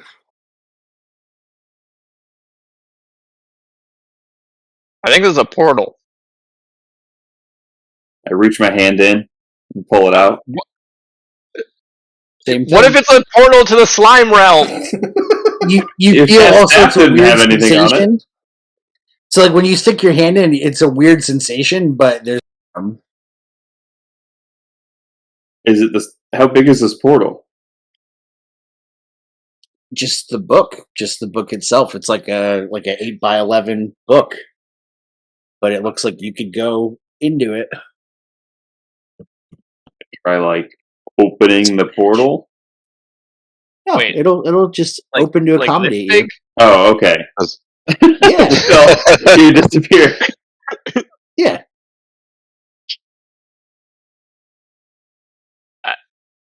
That's a small portal. My thick arm kind of it's wrapping around as you go in. Yeah, It it's getting moves. It Oh. adjusts. Yeah. Wasn't the thing with all magic items? They're supposed to like adjust to the size of the. Yeah. Yep. Yeah. Yeah, so yeah, that makes sense. This is a perfect little getaway for a little gnome, so it's got to get bigger for a minotaur. Going in. Yeah. All right. The mortar I'll and open the pestle might way. be in I would think so. We didn't find it in the tavern, and I'll start walking through. We didn't really properly search this room, did we? No. Nope. I'm halfway in. Nope. Alright, have fun.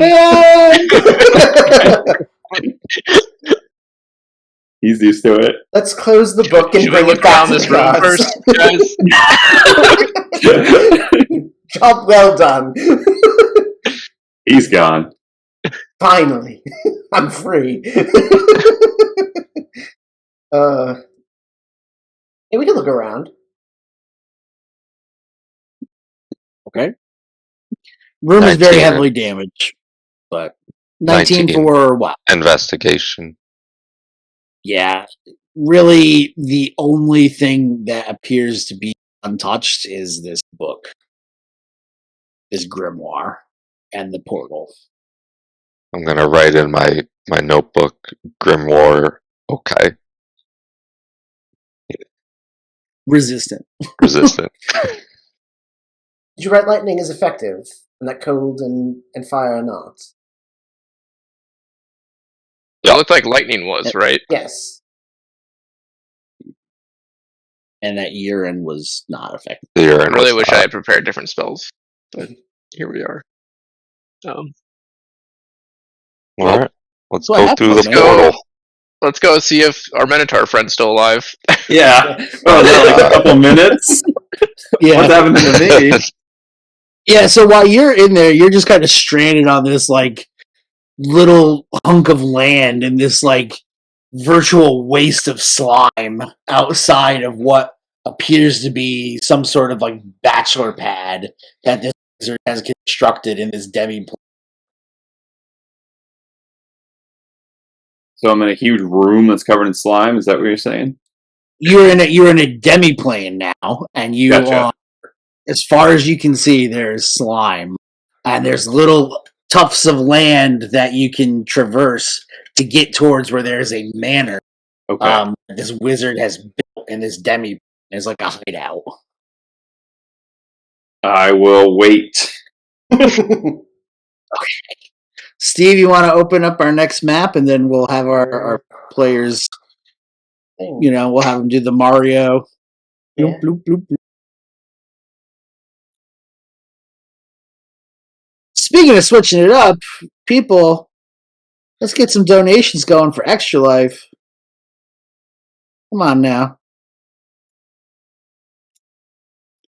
All right. All right. So yes, you would be, you'd be like right in this that first island there. Just that here? first.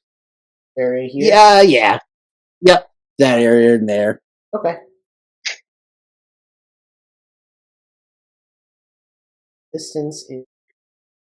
Oh, okay. Ah, Oh, wow. It's larger than I had pictured. Okay. Oh, there's like tentacles too.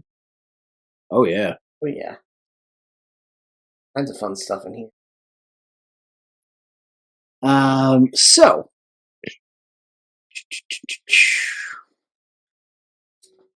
the demiplane has been devastated by the surge of magic slime and color.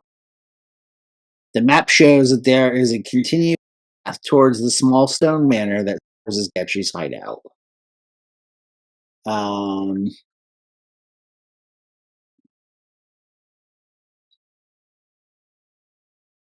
So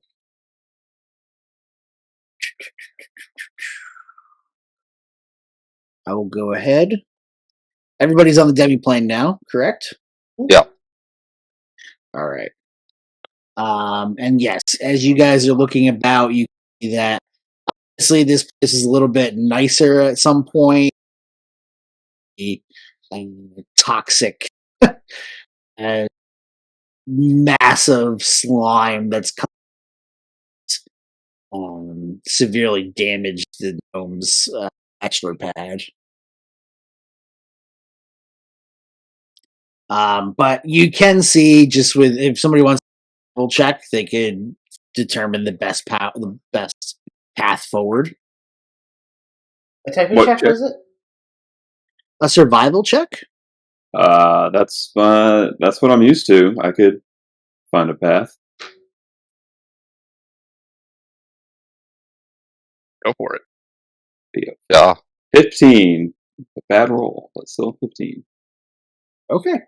So you see that there is a continuous to traverse the land without having to do a lot of jumping.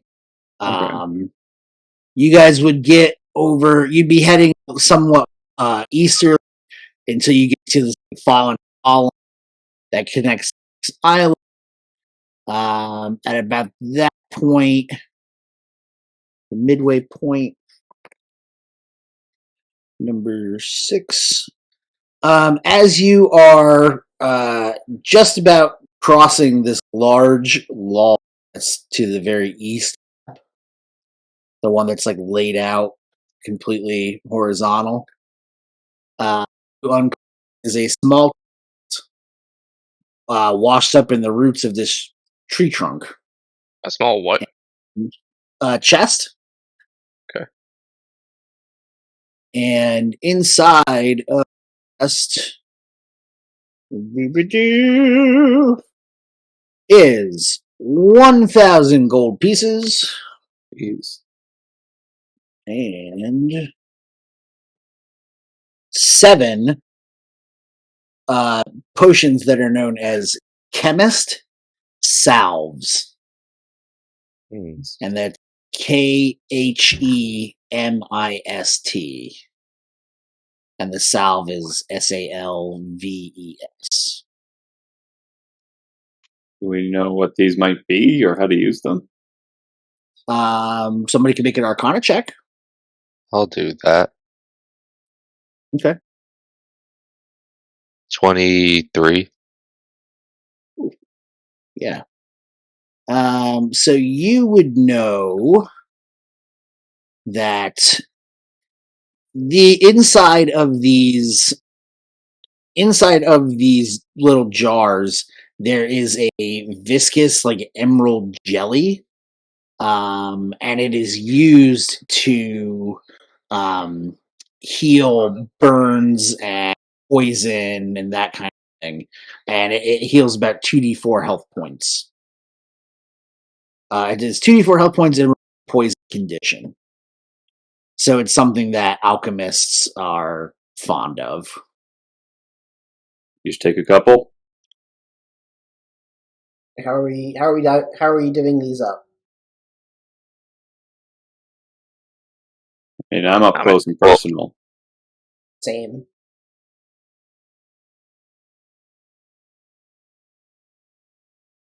I'd like to grab 2. Yeah, I'll take 2 as well. Okay.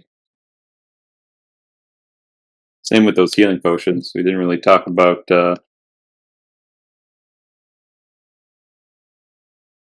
Yeah, they didn't get divvied up.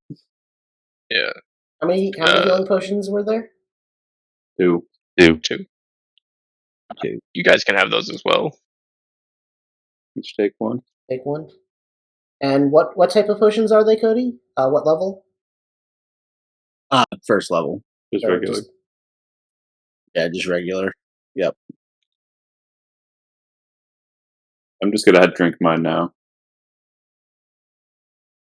Okay. All right. You guys are going to continue ahead. You're almost outside of the entrance to the manor. And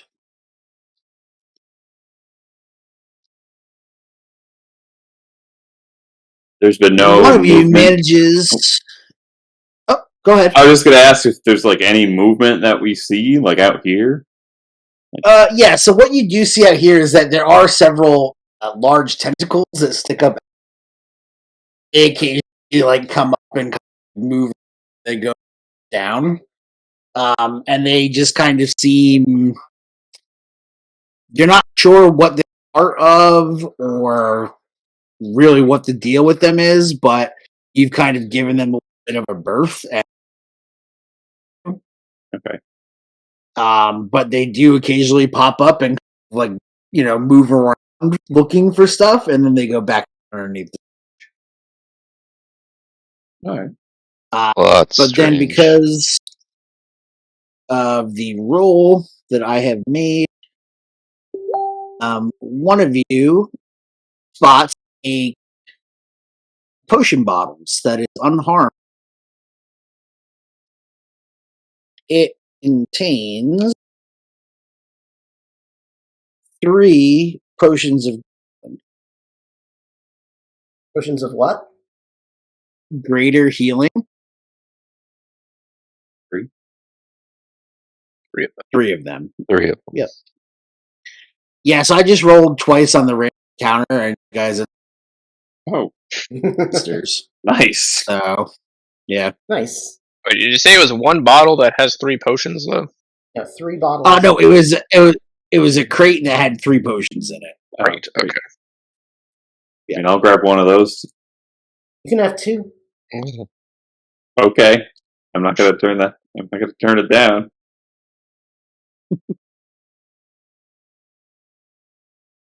And then at that point, you'd be outside of the stone doors of GETRI'S. We knocking? Yeah, that played out like. Yeah. You guys got the best shit out of all of the random encounters. There was like the tentacles gonna pull you in. Yeah, like there's the land like caves in as you jump onto a new section of island, take all sorts of acid damage. Nope, you guys just got all the rules.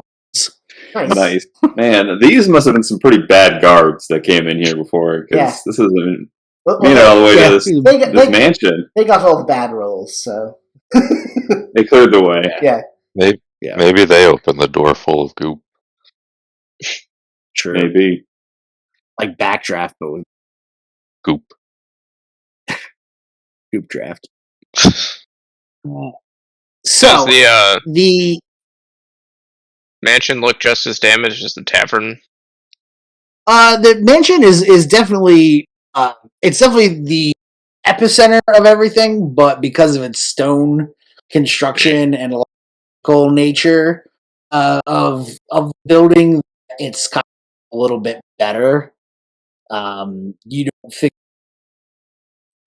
challenges with like product breaking timbers and stuff like that in here.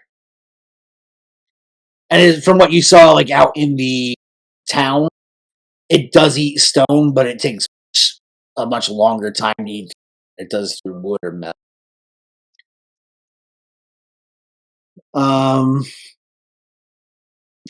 So, Steven, you want to hook us up with third map? Yeah. Yeah. Ooh, GETRI'S Grimoire. I like that map. 2. I like the light on it. I like the work. I like the work I did on my map that I made.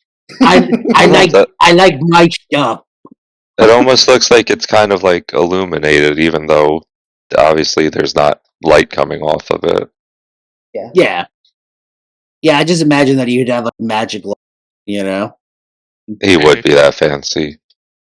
Yeah, he would be fancy bitch. So we came in here, correct? So this is the room we're in. Yep. So that would be, if you're going to come in, that would be the chamber, or you could come in from the others over here. Yeah. Yeah, we're going through the front doors here. Yeah, through the front door.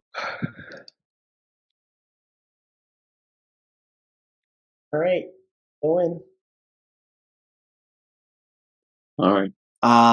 Okay, so are you going to go in through the small stairs or the big stairs? The compass. Well, which one's well, the there's front? 3 ways in. Yeah, I think we're just going in the front door. Just the front door. Is this the front Big door? stairs. I'd say that probably the big stairs would be the front door. For sure. We're going in right next to a tentacle. Yes. I'm gonna before we go in, I'm going to activate my animated shields. Okay, cool. All right, so GETRI'S GRIMOIRE. The devious wizard's lair is a representation of not only his opulence, but also of his significant arcane power. It is clear to the party, despite the tarnished condition of the manor, that GETRI would be capable of great deeds. Perhaps he could some of his greed.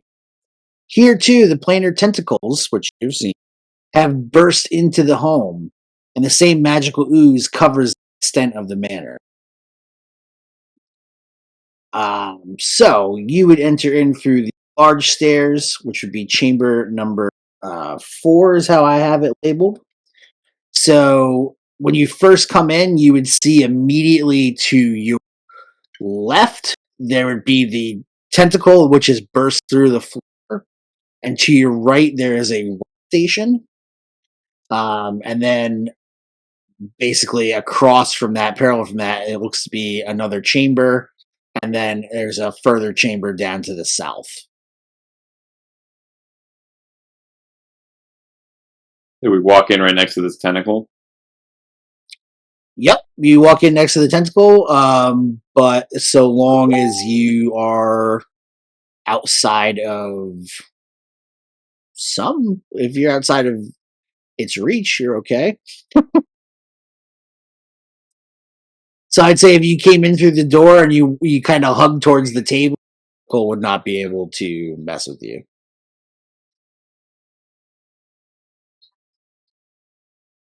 That seems like a good idea. Yeah, around it. Imagining most of us are not going towards it. Okay. So you guys skirt around the table. On the table itself, there are several items. There are some obscure texts, a skull, and on top of those stone tables,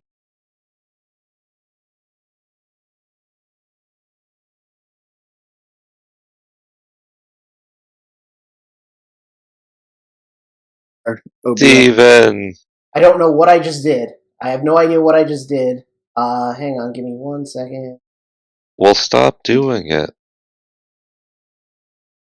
I'm not doing it anymore. Steve, stop.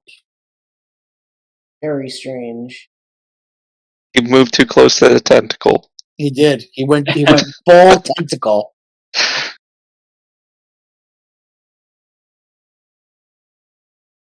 And we're back, Steve? Now we're back. Yep. Yeah, we're twitching it. We're twitching it. Yep. I wiped the hair off of something and it closed Discord for some reason. Just admit that you're old like me. No, I'm not. Yes, you are. I am, but that doesn't mean anything. It does. He's kept up with the kids. No, technology is soon becoming your enemy. I know it's cool and hip. Yes. What happened? What do you mean what happened? Oh, I just heard something Bloop. I don't know. All right. Carrying on then. All right. Carrying on then.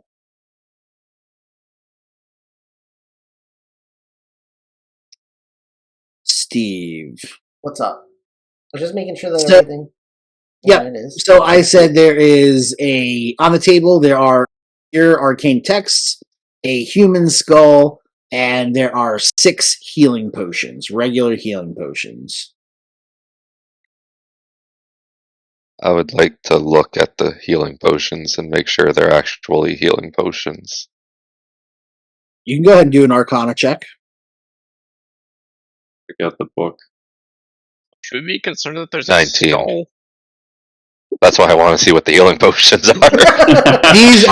These are actual healing potions. Okay. Yeah. Take these unassuming potions next to the human skull in the evil magic book. It's GETRI. Come on, man. Yeah. Yeah, that's exactly why. It's probably just acid in there. Yeah, it's full of it. They're all just labeled totally healing they're regular potions. Yeah, they're normal potions. I'm not lying about that. They're regular potions. And then across from that table, there is a door that goes into a chamber, or you can continue past the door, or continue past the table into a round antechamber. I'll flip through this book real quick to see. Okay. What languages do you speak? Common, Minotaur, and Celestial. You cannot read this book. I'll hand it off. Is it infernal? It is infernal. I can read it. Yeah. Okay. What does it say? Do I have to roll to? No. It is basically what this is talking about is the how to properly deflesh bones with magic or with chemicals. Yeah. Remove that someone might thing, and I'll pocket it. You'll notice that the skull next to the book is quite shiny. A very nice skull. That boy got a good skull. I think he polished it. It's glistening. Possible. Oiled it. It's right here in the main chamber. You might want to show it off. Yeah, little centerpiece. Whoever would come to this horrible pocket dimension. To the bachelor pad. Yeah. There's all these barrels and crates. Yep. So there is the antechamber, which is full of it looks like crates and or chests rather, treasure chest, and then there is a room, a sealed room as well, or a room with a door. Look through these containers before we move on. See if it's over here at all. Okay. I feel like we want to make sure this gnome is not alive before we steal from him. I don't know if we want to cross him, you know. You might be right, but doesn't matter to me. But if that's what we're doing, that's all right. Let's go to this little sealed room here. The antechamber or the door? The door, if we're not looking through these barrels and everything. Okay. So this chamber contains a garden that GETRI maintains for the purpose of cultivating expensive spell components and ingredients for his alchemical experiments. Just from what you see in this room and from what you did before, Chris, you would know there are there's definitely enough for probably 3 full component pouches. Well, this looks like where he keeps his supplies. Not taking any of these either. Somebody do a investigate. I'm good at that. Okay.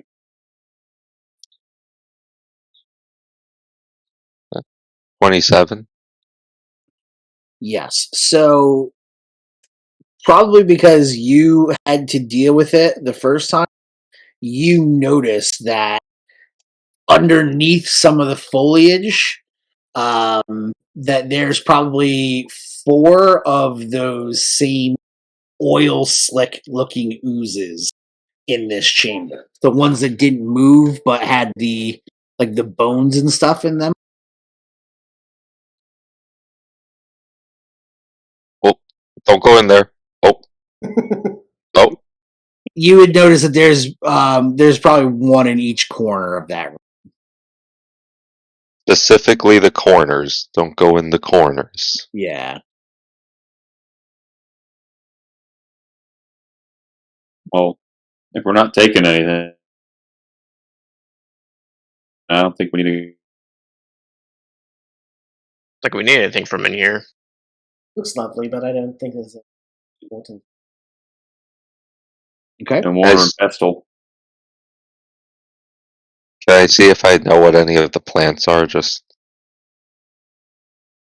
I mean, yeah, you would recognize some of them from some of the different spells and things that you know how to make, potions and stuff like that.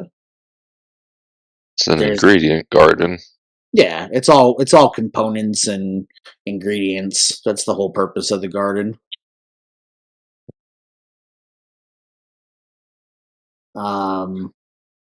Does that mean you guys are going to head further north? Oh yeah, I think so. Earth botanical, if we can. Okay.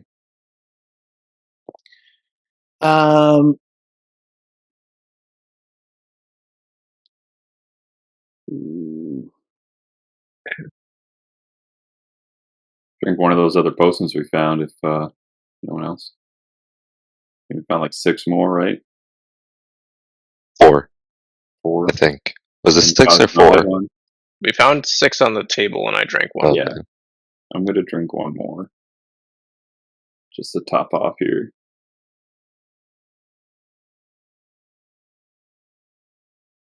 Awesome. Roll the 2.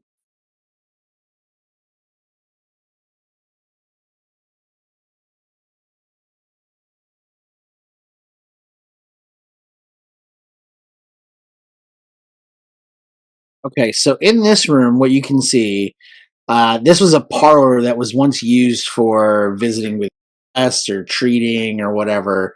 It now appears to be under the control of a pair of planar tentacles that have burst into the room from their supposed guard posts outside of the manor.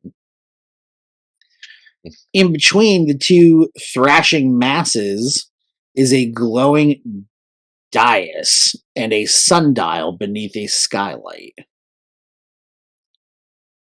The circular dais rests at floor level before the 2 stone statues. There's 2 stone statues, 2 bronze-looking things on either side of the light. They are 2 stone statues of ancient and menacing-looking wizards. Are they looking in any particular direction? They would be facing north. Okay, I didn't know if they were looking at like an area in the room. Nope. Nope. They're both just facing north, and that round kind of multicolored circle is the dais, the sundial in there. Is a sundial inside? Yep, beneath a skylight.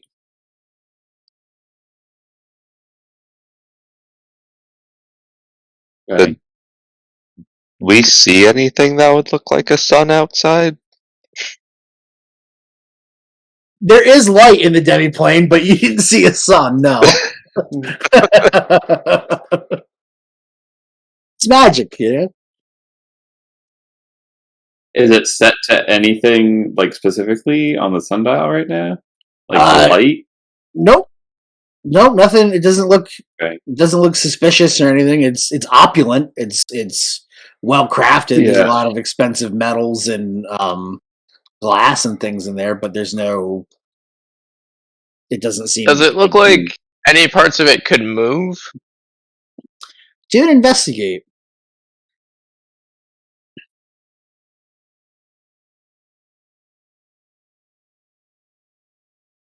Uh, 19. It looks like it can move down. Like sink into the floor? Yep. Do we want to check out the rest of this place before we start messing with this thing? Probably wise. Yeah. It seems like we might, I don't know, hop planes. It's something weird. I can. Yeah. All right. So if you're going to avoid that, which direction are you going to head?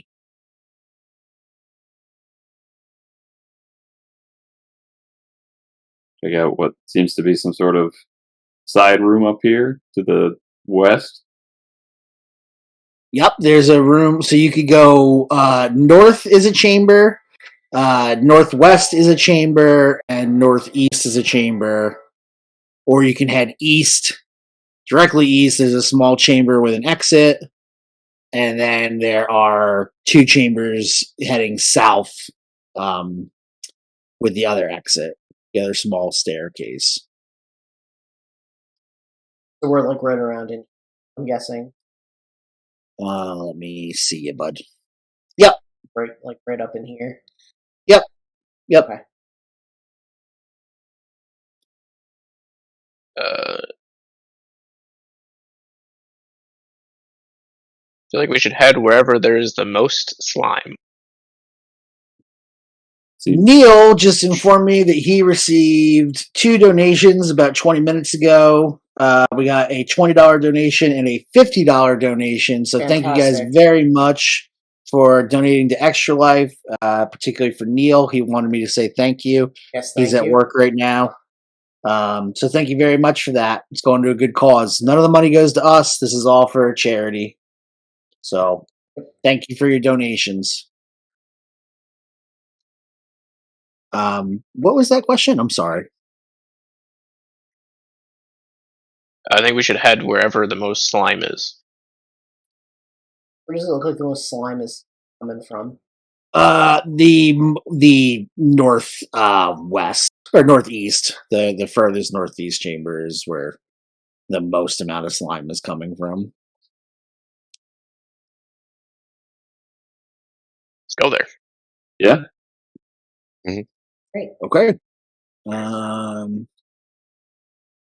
See, room 8.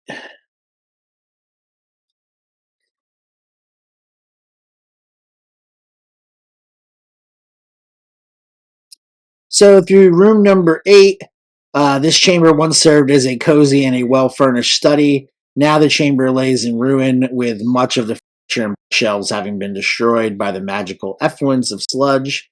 There is an alchemical workstation that is still operational, but requires, that you'd have to be proficient with those tools in order to use it.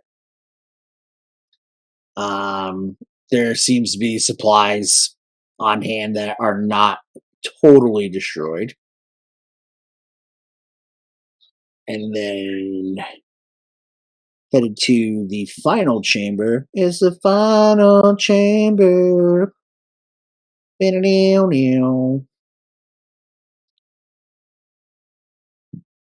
The last chamber is the hot spot for the magical ooze that has not only overrun the demiplane that the party are currently within, but has also spilled into the mortal plane that they have left behind.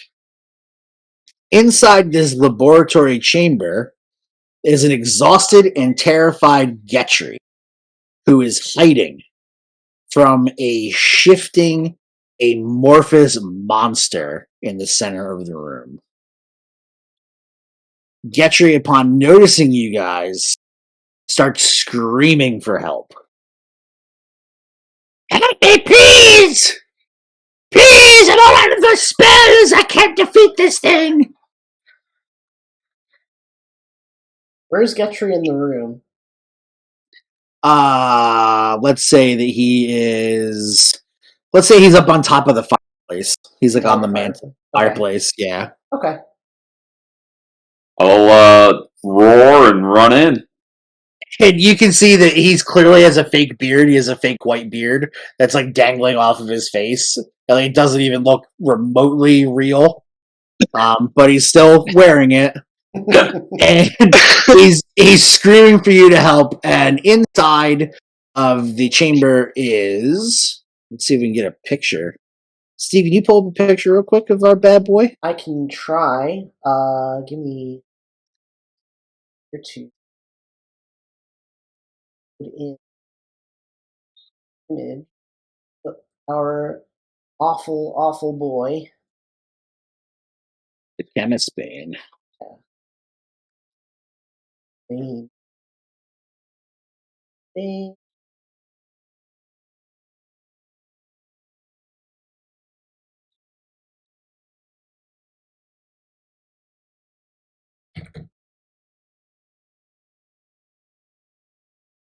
But yeah, it is a large, goopy monstrosity of many colors with tons and tons of tendrils.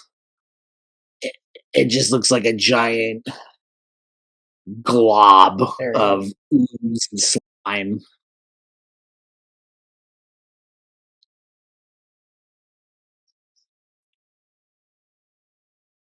And ooh, beefy. a big goopy boy. Big goopy boy. A lot of different types of slime. Oh, yeah.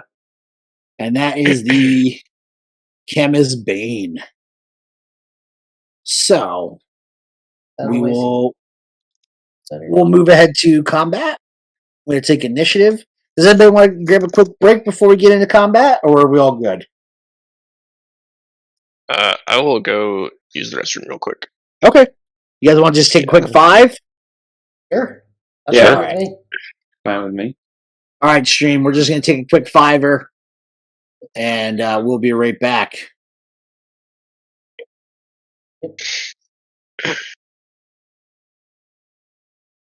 So, we're going to go ahead and we're going to get initiatives. Good.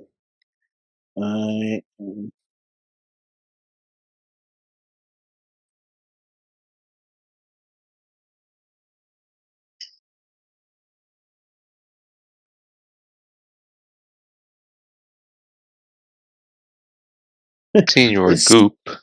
Senor de Goopies.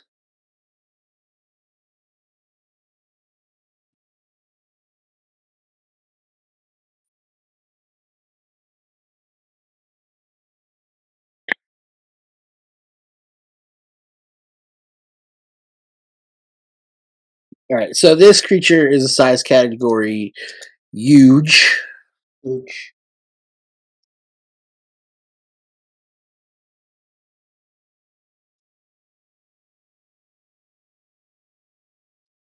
And we will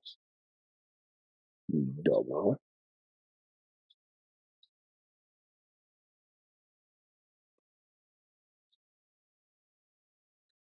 All right.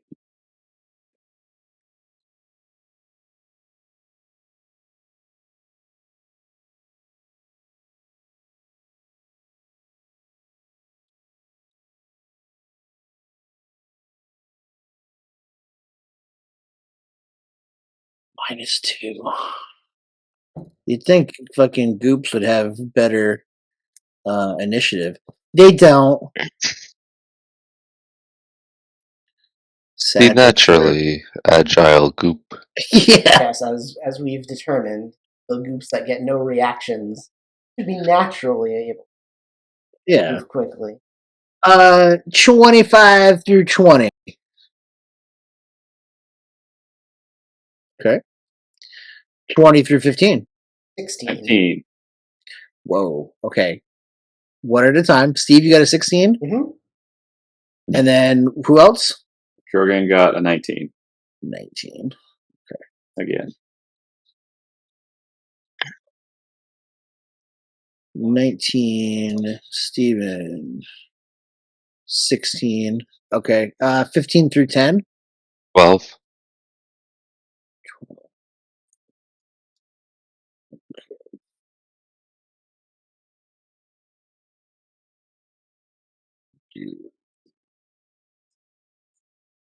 And then what'd you get, Will? I got a 9. Okay.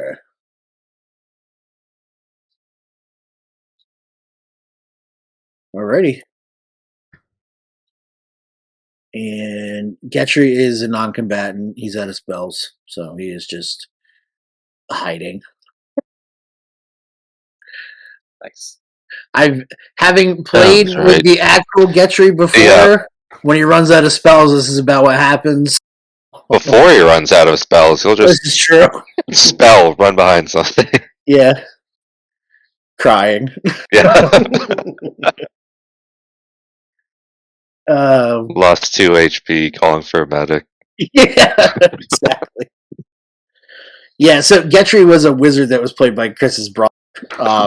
We played a Waterdeep campaign, go very well, and we loved the characters from it though. So we were like, when we built this mission, we were like, oh, let's just do like a throwback, you know. So Getri was he was like a wizard in our party, but we called him Dirty Torture Note because he had like no conscience. Yeah, he would torture people for money and shit. Yeah. So like, oh, that makes an interesting wizard. All right, so top of the order, Drogon, you come in, you see a panicked Getri on the fireplace, and this creature is pretty much taking up the chamber. It's pretty much taking up the side of this chamber. You rush in, presuming you're raging. Yeah, I'm going to enter my rage once I'm within 10 feet of him. Okay. So he gets that 4, which might be halved. I don't know. But let me see.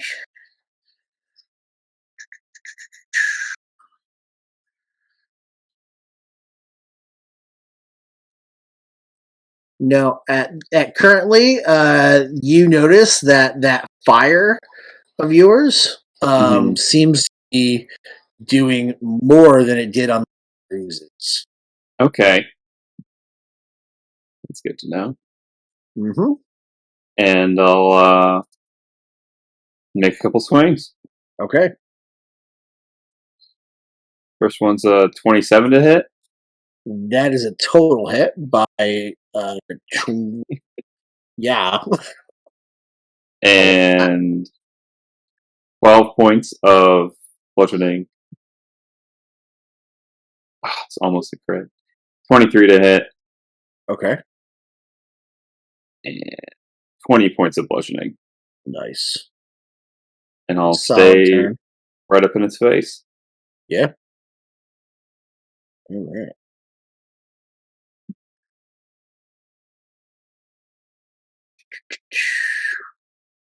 Chemist Bane.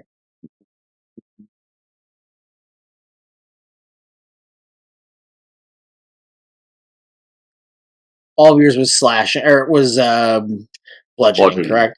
Yeah. Yes. Okay. Magical. Important to know.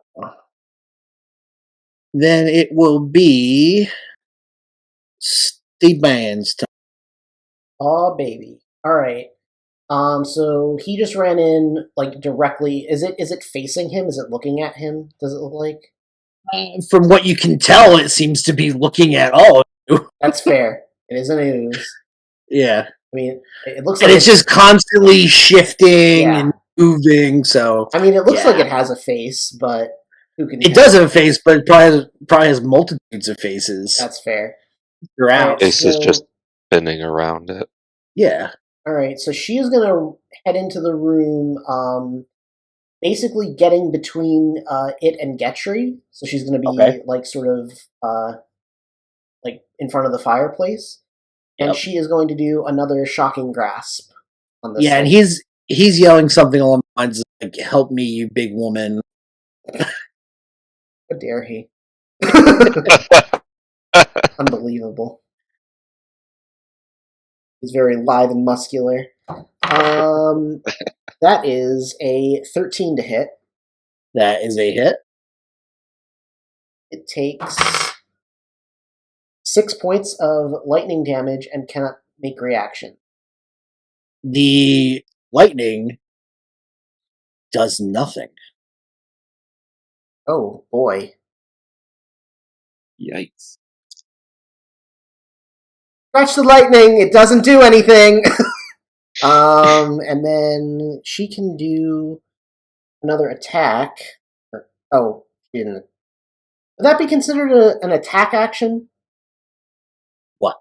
The You made a spell attack, didn't you? Yeah. And she can take an extra attack, so just punch it. Punch it, Chewie. That is another 13. That's a hit. So it deals 6 points of bludgeoning damage. Okay. All right. End of turn? Yep.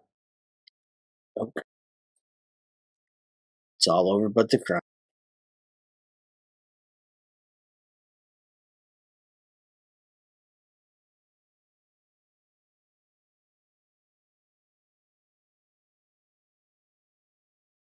To start the turn. Nope. Yes.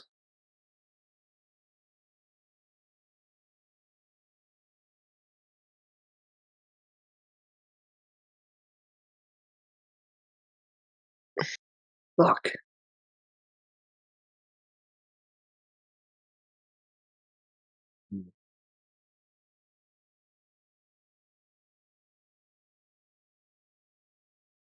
Okay.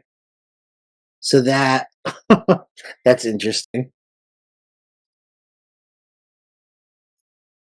All right. Well, because you know how this thing continually changes. Oh, I know. I'm very aware. It's just funny how it played out, what you guys did, and what just happened. So it's funny. Cool. Great. Good to know. It's good for me. It's good for me. Always good for you. Well, I was afraid of playing in this, but we'll see. So it is going to go right at Grogan. Gonna move into your space, is trying to get into your space. I need you to make a dexterity saving throw. Okay. That's going to be an 11. Okay. So actually, I have advantage on that. So hold on. Okay. Still on the same roll on 11. Okay. The dice gods have decided. Awesome. No, it's happening. So wait, before you say if that works, I am going to yell, Drogon, duck, and I'm going to use my Flash of Genius. Okay. Which lets me add my intelligence modifier to any creature within 30 feet making a saving throw or ability check. That is helpful. So you can add a +5 to that 11. 16. So, with that being the case, with now a 16, due to the help of Grundle, you are able to... You are basically pushed 5 feet back, but you avoided being engulfed by basically a wave of this ooze. Now it is going to make 2 attacks. It's going to direct both at you. All right. Well, you're the big thing in the room. Oh yeah, no. It doesn't even notice I'm there. Apparently, I didn't do anything to it. He's like, that's my job. 21 to hit. That hits. And a 20 to hit. That hits as well. Okay. So that is 6 points of bludgeoning damage but there's more. You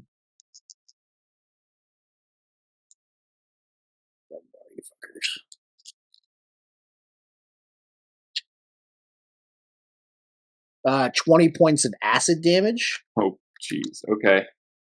And then on the second strike, it is 8 points of bludgeoning damage. Yep. 17 points of acid damage.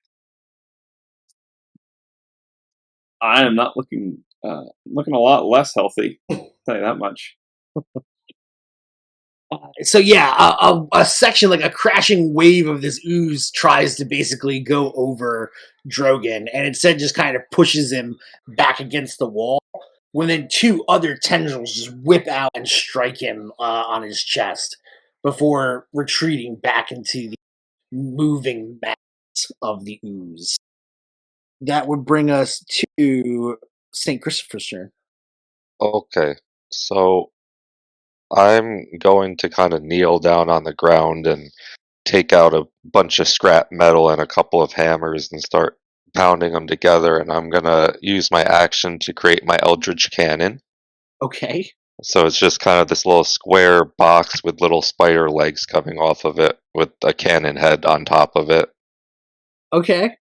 And then as a bonus action, I'm going to tell it to kind of move to the opposite corner from where Getri is and take a shot at the giant mound of whatever this ooze is. Okay. That's a ranged spell attack. Oh, and it's going to be the Force Ballista type of cannon too, just to specify.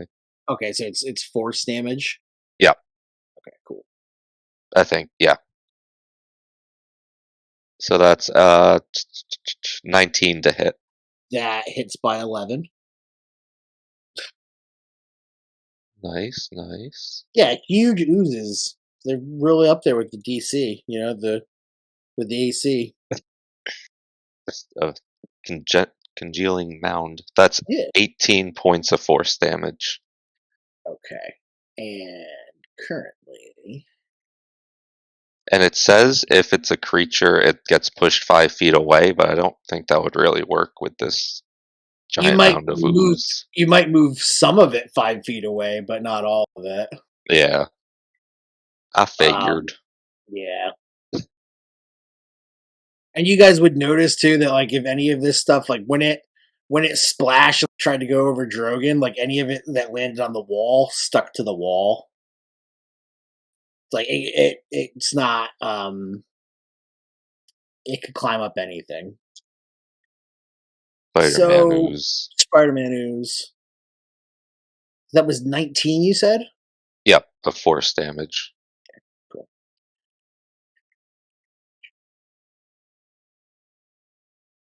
All right. End of turn, sir? I just want to step back slightly out of the doorway. Okay, you can do that. And then that would make it Cosmo's turn. I'm going to cast Elemental Bane on the big ooze guy. So he needs to make a con save. Okay.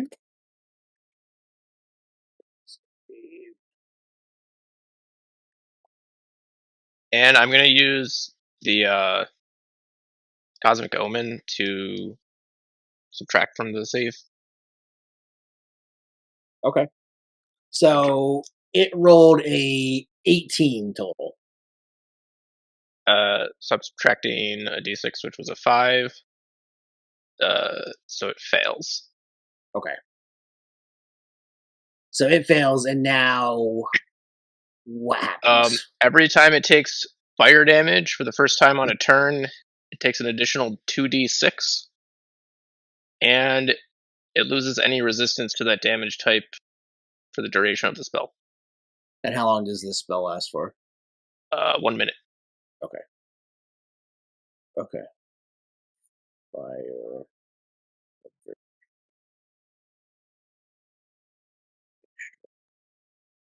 Okay. And then anything else? With my bonus action, I'm going to expend a use of my wild shape to take on a starry form, so a constellation of an archer appears on me, and I'm going to make an attack at it. Nice. I like that Twilight. I was gonna. What type of druid are you?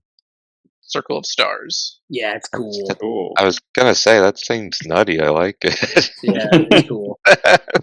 It's in Tasha's. 13. It's cool. That's sick. To hit. 13 hits. Yep. 2d8.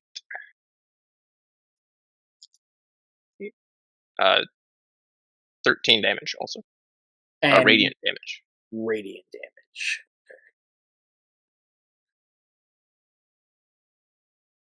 And then I'm going to back up. Okay.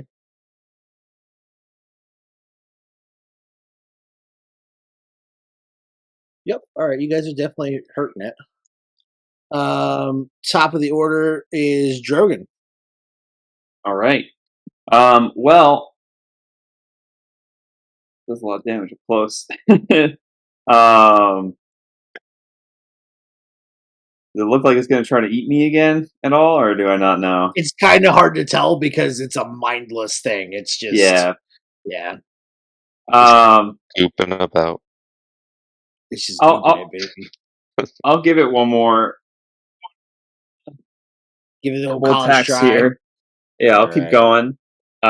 Give it a couple more swings. Okay. 30 to hit. 30 hits. Yeah. Gee. Not even in that. 20. 18 points because I'm raging. 18 points of bludgeoning. And a crit Nice. for 31 to hit. So The ooze cancels the crit. yeah. Okay. So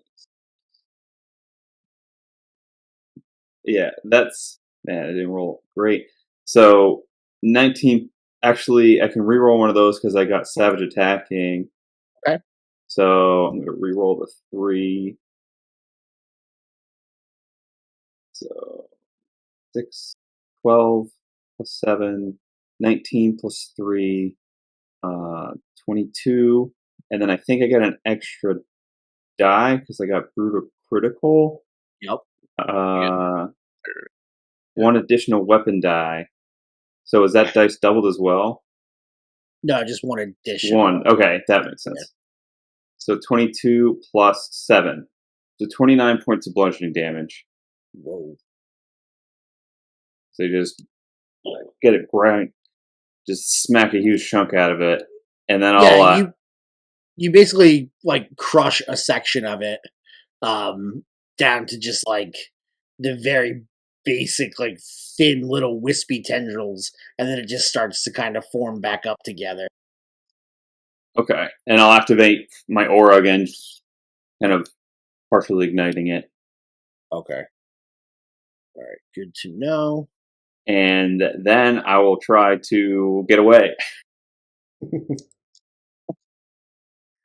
All right. Using your movement, just trying to back up a little bit. Backing up.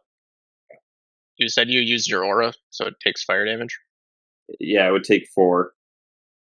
If it didn't change to be resistant. Plus 2d6. Yep. Go ahead and roll the 2d6. 5 extra damage. Okay.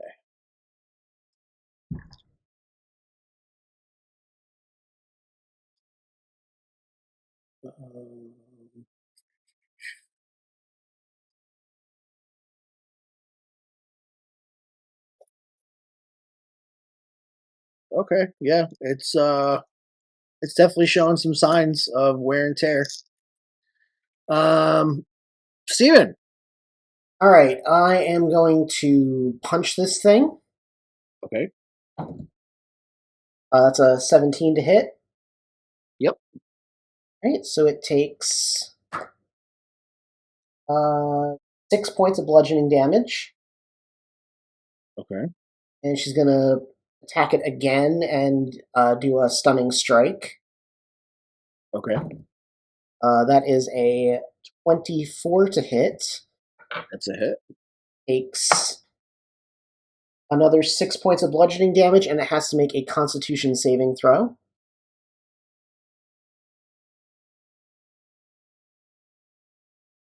Uh, 18. That succeeds, so she'll burn another key point to do Flurry of Blows. Okay. And each of them is going to be a stunning strike as well. First one to hit is a 16. It's a hit. Second That's one, a 23. it for the con succeeds. save. And the second one is a preternatural 20 Okay. to hit. And that's a 26. it succeeds. Okay. Okay, so it takes another 10 points of bludgeoning damage. Okay.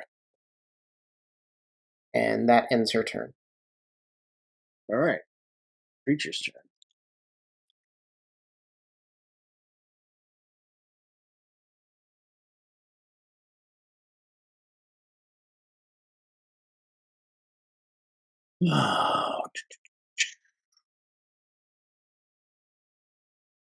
Yep. Yep. Yep.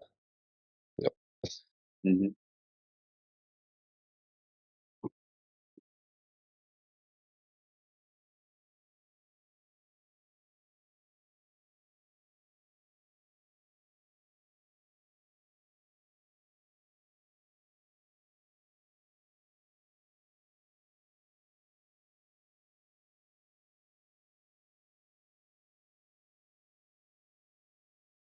You notice that some of the color changes on the creature. It becomes a little darker. Going through And- his emo phase. And some of its texture seems to have changed a little bit.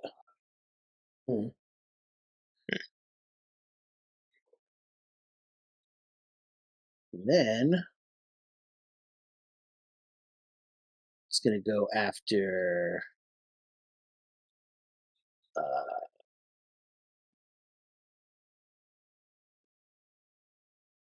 it's going to go after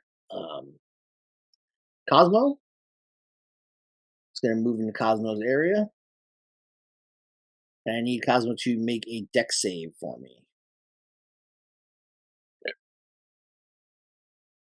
Oh god. 12. Why do you people stop forgetting to duck? And I'm going to use my flash of genius again to add a +5 to that. Okay. Right, this was a different. I have my reaction back, right, from last time. Yes, you have your reaction back. So you also prevent him from being engulfed. God. Saving all of us. And then Only do it 5 times. It's going to take 2 strikes at Grundle. She yelling stuff. That's a 22 to hit.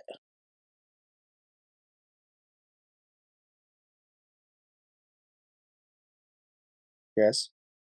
Oh, me? Yeah, that 22. hits. Okay. I'm gonna use shield. Oh no, I don't have a reaction. Never mind. You do not. And that's a 23 to hit.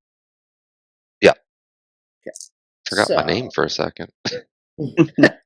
So you're going to take 10 points of bludgeoning. Another 10 points of bludgeoning. Okay.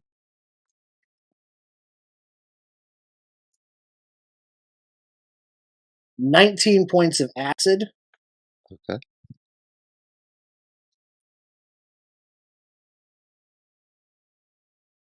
22 points of acid. Okay. And that'll end its turn because it can't do its other ability. because of stuff. Yeah. All right. That makes it St. Christopher's turn. Alrighty. So, for my primary action, I'm going to pull out the Arcane Firearm again. And I'm going to cast Scorching Ray at 3rd level. So anyway, I just started blasting. Literally, that's what I'm going to do. Because I'm going to shoot 4 fireballs at this thing. Nice. First one is a 17 to hit. First one. Okay. Second one is a 23. That's also a hit. Next one is a 21. Yes, hit. Oh, good. And last one is a... It's higher than the last one. 25. Okay, yeah. And then I'm also gonna have the Force Ballista shoot at it too, as a bonus action. Okay. So that's 21. Okay. So the first fireball is 11 points of fire damage. Plus 2d4. Will? 2d6, Oh. so 10 Okay. more damage. Okay, so 21. Okay. Then another 11 for the next fireball. 15 for the third one. Will, does it do it every time it gets hit with fire? It's only the first time each turn.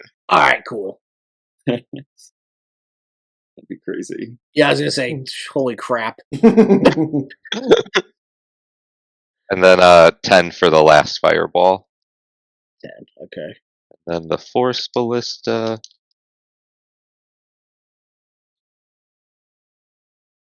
Uh, 17 points of force damage.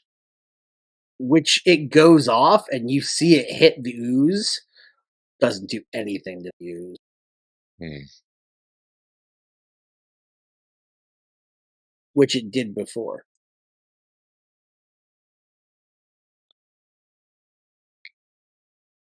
Alrighty. Okay. End of turn, sir? Yeah. Alright. Will.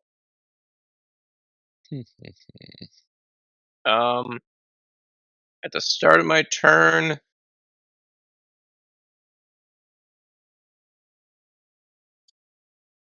I'm going to change my constellation to the Chalice. Okay. And I think I'm like probably right next to our dwarf friend. We just got hit for a lot. So I'm going to cast I think. Cure Wounds on him Okay. at 3rd level.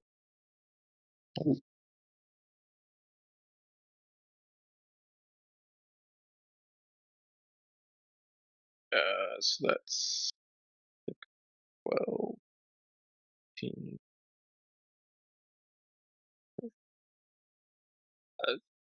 She gets 30 hit points back. Well, thank you. It's like one attack. And then I don't think I can do anything with bonus action now, so I'll try and move back farther if I can get away from this thing. Yeah, I mean, you would have to get away from it totally. I think you probably have to get out of the room. Just because it's so big. But yeah, you guys can back up. I mean, I imagine you guys are kind of backing up into the corners, and to avoid it. Can I like back up out the doorway? Oh yeah. Let's do that. All right. Yeah, you can step outside the doorway. Your movement. So you could be 20 feet outside the door if you want to be. Okay, yeah, let's do that. All right, cool. That would bring us to Drogon. All right. How is So this is a huge creature. How much space is above it? I would say a bit. There's probably 5 or 6 feet. Okay. So I don't know how much room I have here or if the angle of this would work, but I want to throw my Sunforger and use its ability. Okay. Kind of, as an action, I can hurl it within a point within 120 feet, and it explodes into a 20-foot radius kind of fireball. So I want to kind of throw it up to avoid the people down below, but explode above it and impact it in that sphere. I think we can pull that off. Yeah. Okay, so I'll do that. It makes a dexterity saving throw. Okay, which it's going to be terrible at. Oh, yeah. Holy shit. Kind of step back and end this and just throw it up. I rolled a 2 on its dexterity save, and it gets a -2 to its dexterity. Doesn't even move. It just doesn't move at all. Doesn't even know. Yeah. It's like, bring on the fireball. Alright, so it'll be 66 fire damage. We'll make that 8d6. Oh, yeah. Oh, my goodness. Alright, you go ahead. Will, you can roll the 8d6. That was not spectacular. 17. Oh, okay, so wait, it was 66? Okay, and you got 17. Dice. Okay. 17 points of fire damage, yes. Okay. I thought you said 66 points. That's I know, a I was like, number. what the hell? Yeah, no. 6 dice, yeah, 66s. So yeah, 17 points of fire damage plus Will's. I rolled like 3s, pretty much. Another 10. Okay. Alright. Not as much as I thought I was going to do, but hey. So as this explosion goes off, the flames are just eating this thing. You can see it's somewhat diminished, and it's starting to bubble and kind of become more viscous and liquidy and less goopy. So it's kind of melting a little bit. And for as far as you can tell, I don't know what you guys' experience with goops are. It's certainly taken some damage. Alright. So that's the end of your turn, Jared? I'll do my bonus action 4 points as well, and just kind of gruff as it didn't kill it, and now I gotta resummon my weapon. But yeah. Okay. I say, do you have a weapon now? Yeah, I have to use an action to resummon it, and it appears in my hand. It's still badass. But, I mean, my weapons are on my head, too, if I want to do that. Yes. Fair. So that would make it Steven's turn. Alright, gonna attack it again. Just punch it a bunch. As you do. Skazzle's turn. That is a 11 to hit. That's a hit. Right. That is 4 points of bludgeoning damage. And then a 17 to hit. Healing 6 points of bludgeoning damage. And then I'll burn another key point to do Flurry of Blows. That's a 14 and a 12 to hit. Both hit. And together they do minimum damage. So 8 points of bludgeoning. Okay. Anything else, sir? No, I think she's just gonna stay there and keep punching. Okay. Alright, so. So it just took a bunch of fire damage. Yes, it did. So it loves it. It can't do the one thing that it likes to do. Yep. And it's going to try to do the other thing that it likes to do. Success. And now.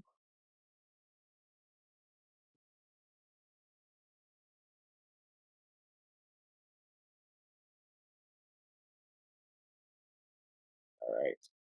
Cool. Again, its color changes. Is it different again from what it was? It's different from what it was initially? Yep. Scarlet, I'm gonna need you to make a dexterity saving throw. Damn it. Alright. That is that was almost a crit. That's a 22. Alright, success. You are just kind of brushed to the side instead of being engulfed. And then I will take out. I'll go after. Let's see here. 1d4. Sorry, Scarlet. Fine. It's the way Should be sorry. pseudopod crumbles, man. About time she takes some damage. That's a 24 to hit. That hits. And that is a 24 to hit. Okay. Are these area of effects? Are these area effects? No. No? Okay. No evasion. Sorry, buddy. That's cool. 8 points of bludgeoning damage. Okay. Followed by 6 points of bludgeoning damage. Okay.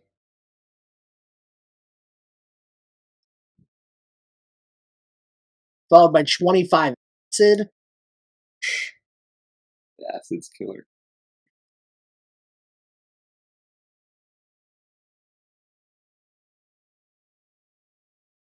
$25 acid. So 8, 6, 25, and 25? Yep. Fuck. Okay. Jeez. Wow, that takes her down quite a bit. Halved my life total when I attacked it. Yeah, the fucking thing gets a hold of you. It sucks. That's more. That's I didn't.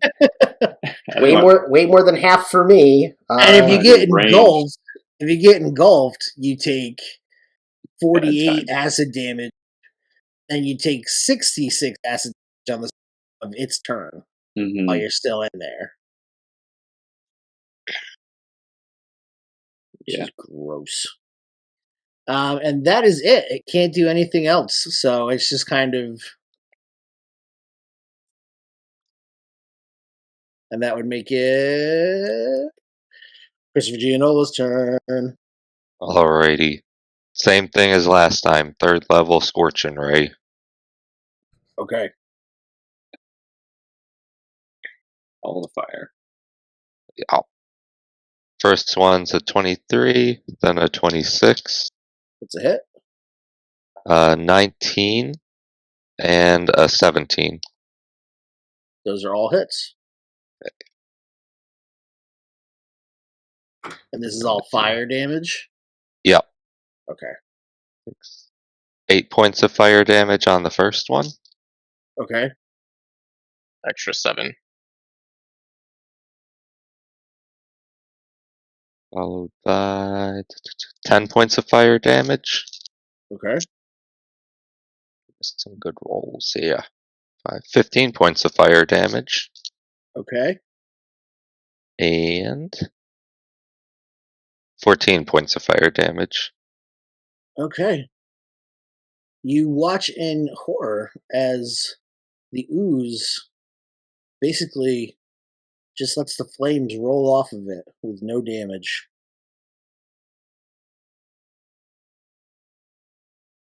Ain't good. Figured it'd happen eventually. Even with the elemental bane? Mm-hmm. Okay. Well, then the force ballista is going to shoot at it too. Okay. And that's 26 to hit. That's a hit. That's good. 21 points of force damage. This time, the force cannon blasts a huge hole in the center of this ooze. And it's like a firecracker went off in some loose clay in the center of this thing. It just plop. But it dealt a lot of damage. What color is it now? This time it's slightly more pink. It had gotten dark before, but now it's a little bit like pink and purple. Okay.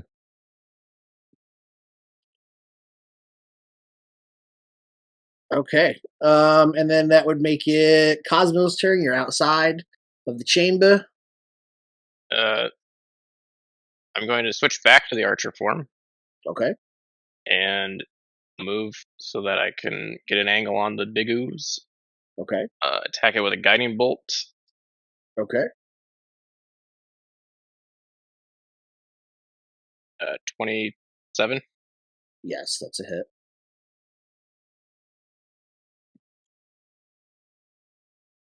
Uh, 13 radiant damage. And the radiant damage burns through the ooze. And then with my bonus action, I'll shoot it with a starry arrow. Okay. 18. That's a hit.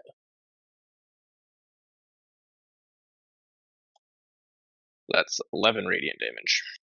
Okay. Yeah. This also is burning through the ooze at a rapid rate. You're seeing that it's starting to kind of diminish and starting to try to crawl back towards the large mortar and pestle that is on one of the workbenches. A mortar and pestle that appears out of a dragon's skull. End of your turn, Will? Yeah. Okay, so then that brings us back to Jared and Drogon. Oh, dang. Yeah, I'm just gonna activate my bonus action to keep my rage up. Deal 4 points. Well, actually, I don't think it does anything after I see those two things come in. Yep, not this time. But it's technically still attacking, so I'm still raging, and I'll resummon my weapon to my hand as my action. Okay. And that's all I really got. All right. And then that brings us to Scarlet. Yeah, how is this thing looking like really hurt? Like, yeah, it's like retreating. It's like trying to go back up into the mortar and pestle. Okay. This thing really messed up. But yeah, I'll. What do I want to do?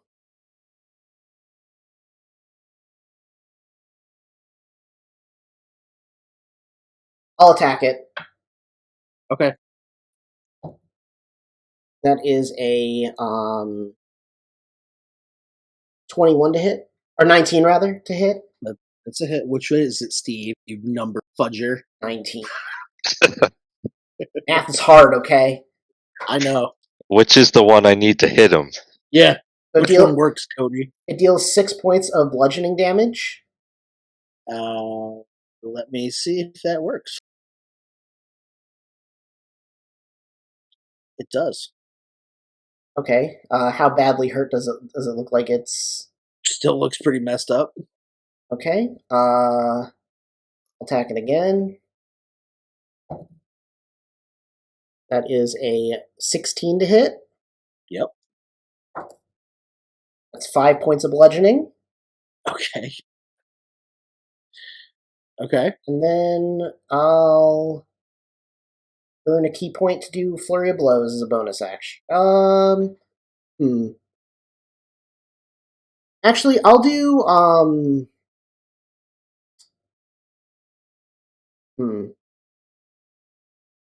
I will use a key point to do Step of the Wind to disengage. Okay. And then I'll grab Getri and I'll move out of the room. Okay. Okay. I'm at 3 hit points. And I don't want this thing to kill me. Alrighty. So this thing has its turn. Steve, if this works, it's all on you, bud. Hey man, keep the stream going for the kids. Alright. So it changes color again, number 1. Okay. What color is it? It is back to its normal color. Okay. And I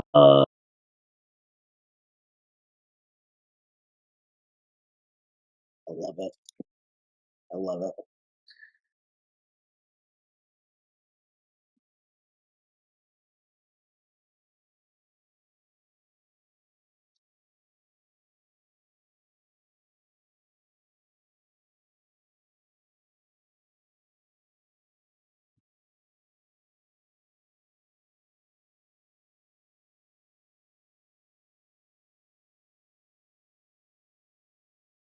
It starts to expand inside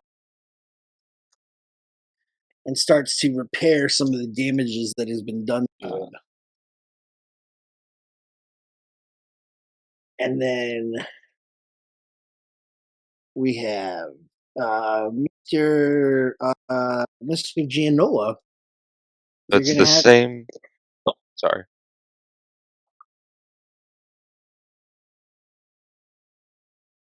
What's that, Chris? I thought you were saying it was my turn. Nope. I need you to make a dexterity saving throw. Nice. Unnatural 20. Nice. So it does not engulf you. It just pushes you to the side. And then it will...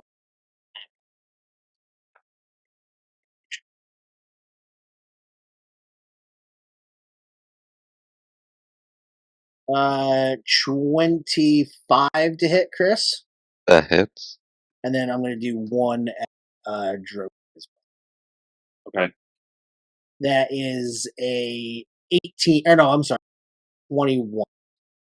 Yeah, that hits. Okay. So, for Christopher, you are taking 9 points of bludgeoning damage. Okay.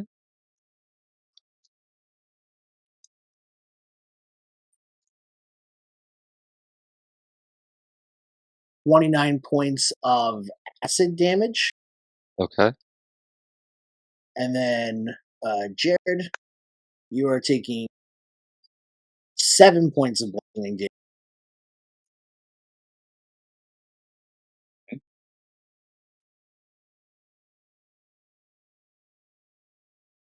24 points of acid damage. Okay. And that is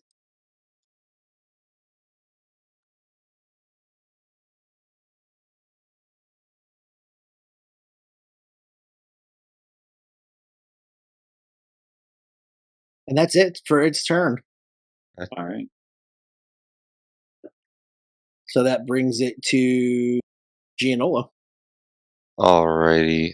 So I am going to cast haste on our barbarian.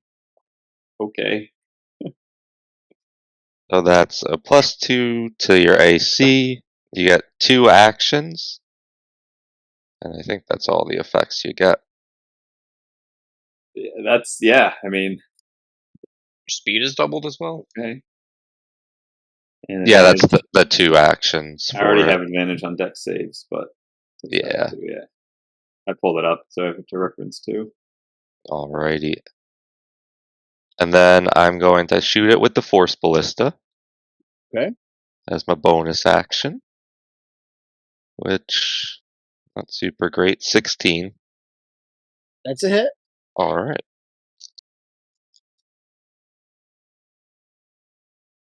Nice. 16 points of damage, too. 16's all around. Word. Get wrenched up. 80 movement speed. Yep, you've already blasted another section of it off its host body, its main body. Alright. And it's its normal color, right? So kind of that rainbowish look to it? Yep. Okay. Okay. That's my turn. Okay. That brings us to Cosmo.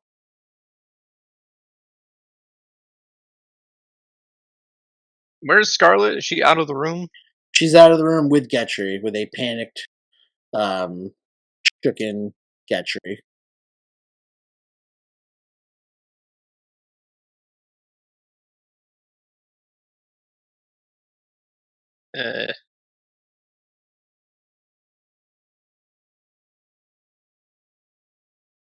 Cast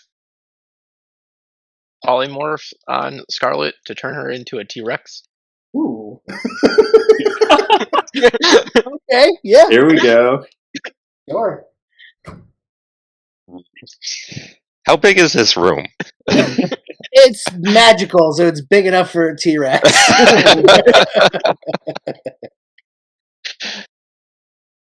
So the same size arms holding Getri.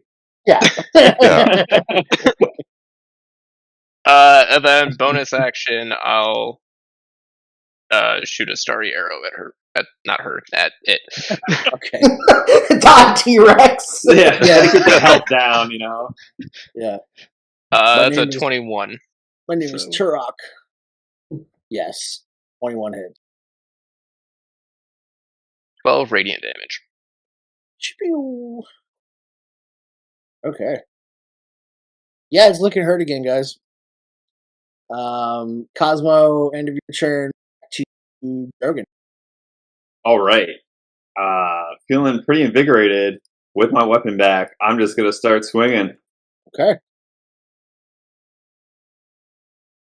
First one will be 23 to hit, 23 is a definite hit. and that'll be. I'm gonna reroll that one. Okay. 3. Oh yeah, there we go.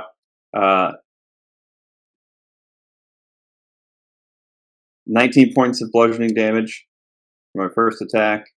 Okay. I mean that's a 25 to hit. Yep. Oh shoot. And 14 points of bludgeoning, and then for my hasted attack,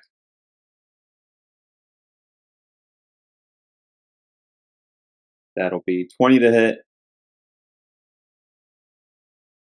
and 14 points of bludgeoning. And How do I you think want to do it? that's it. That's it, man. I'll just like start carving through, roaring as I like make my own tunnel, and then as it's kind of faltering around me, I just activate my aura and just kind of burn away the sphere inside of it. Nice. I like it. So, Still just enraged. Steve, Yeah.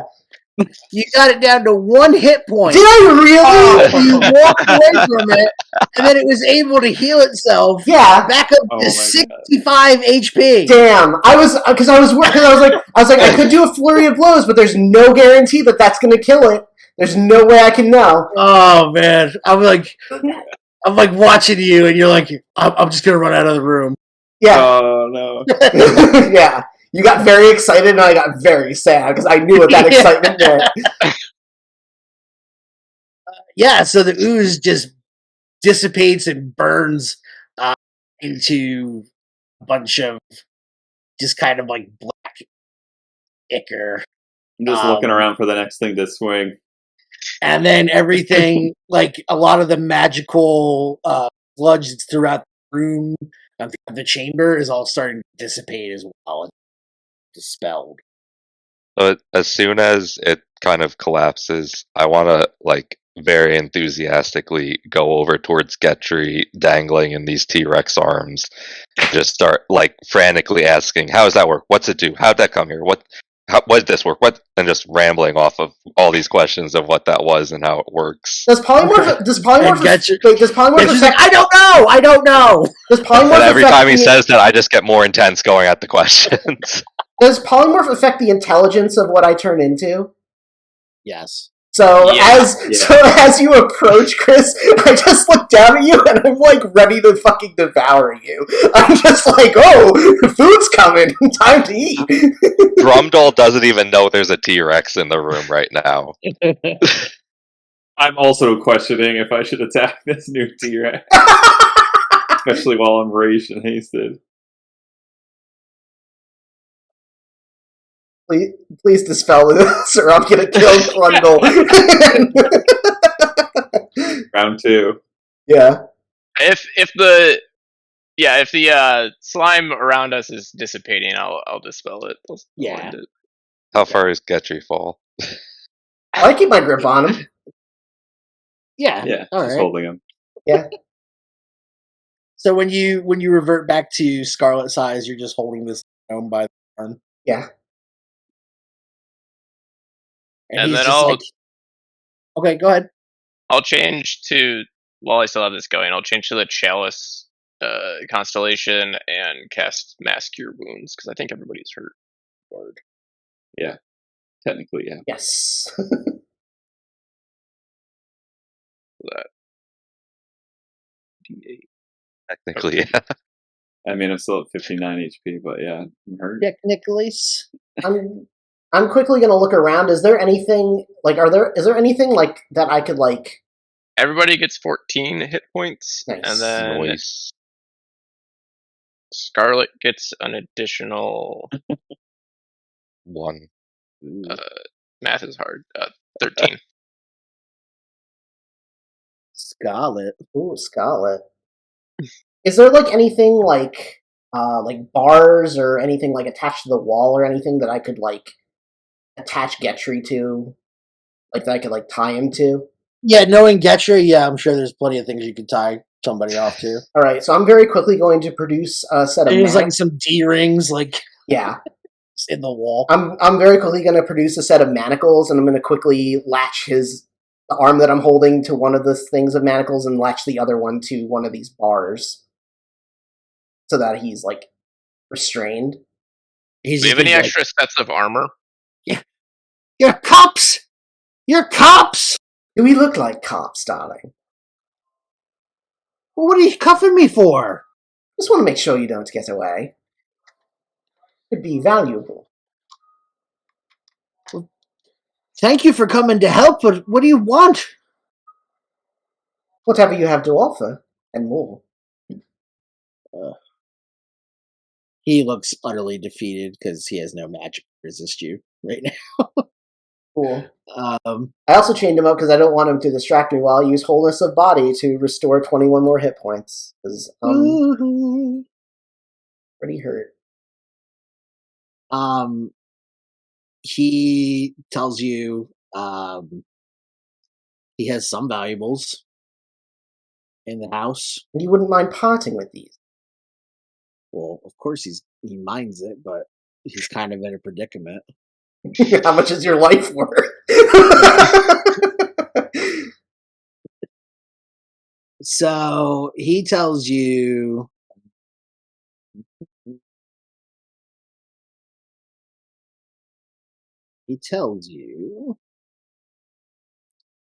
where are they?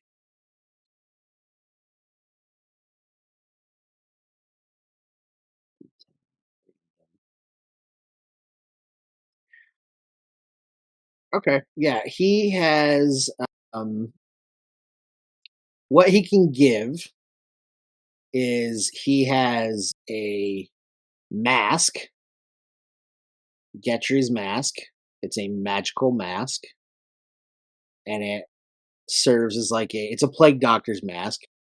It serves as a magical air filter, purifying air and smoke, poisonous gas for airborne illnesses. The mask purifies the air of such toxins, does not provide air, so this mask will not serve water or devoid of air. In addition, this mask provides advantage on Constitution saves made to resist poison. The mask provides a bonus to the potency of acids and potions or poisons created by the water, increasing them by an additional 1d4, or their potency by 1d4.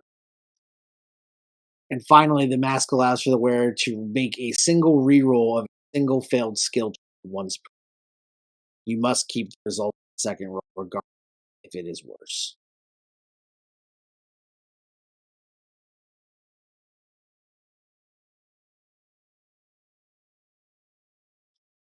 All right. You said we saw the mortal and pestle? Yep, the mortar and pestle is there. It's made from kind of like a it's made from the skull of a dragon, and it is covered with all sorts of arcane symbols and glowing symbols. It's fitted with metal and like hammered bronze and gems and everything. And the actual pestle part be made out of like a femur bone. Okay. And he, as much as he doesn't want to, obviously that is up for grabs, mortar and pestle. I'll carry that because it's so large. Yeah. What he tells you is that it is from the enchanted remains of the black dragon, from a black dragon wing, which was a sacrifice from the father, Ursul Urgenac, he of 10,000 deaths, which is a Dracolich in our world. Oh. So this mortar and pestle was given to a sorcerer that had dragon bloodline by the name of Barakat, who shared ancestry with the dragon, with Dracolich, and he used the mortar and pestle to kind of gain some power and some notoriety. Once attuned to this item, you must only spend half the necessary cost and time to create acids, poisons, and potions.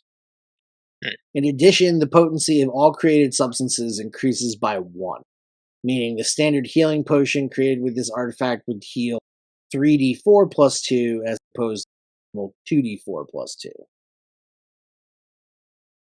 Potions that have no dice value attached to them, such as Potion of Giant Strength, instead gain an additional dose when created with the artifact.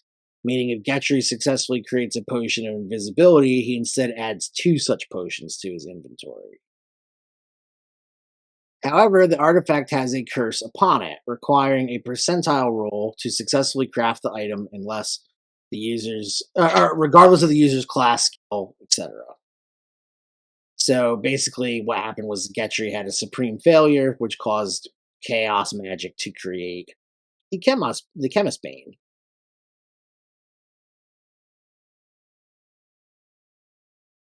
So if we give this to that tiefling, They could make some pretty good potions. Yeah, so that. basically, or if this could if you happen s- again. it could happen again. too. Oh yeah. So if it succeeds, it makes a desired product with either the increased potency or double the dose, as I explained above. Or you can get a supreme success, which is the character is able to achieve a maximum potential of their craft, increasing the potency by yet another die. And when creating a product without a dice value, such as a potion of invisibility, you create enough for 3 potions in 1 dose. Or you create 3 doses for 1 potion. Mm-hmm. So, are we destroying this thing somehow? Returning it. Aren't we going to go turn Getri in and then give this to that guy to get all the money? Yeah. Yeah, that's what we're doing. Yeah. Getri's like, oh. Well, it was your clients that asked us to get this to him. What? Newman and Tim? How many other names? They never gave us names.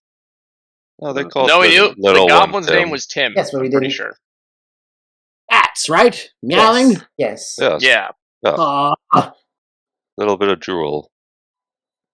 Well, then I want to speak to Captain Vaxis. He'll get me out of this trouble. Who the hell is that? He's back in the town. He's got a duster. Blue Oh, I eyes? think we talked to him. Yeah. Yeah, almost like purple eyes, kind Yes, of. we spoke with him. Oh. He's very interested in knowing how this all happened. Very curious about who's responsible.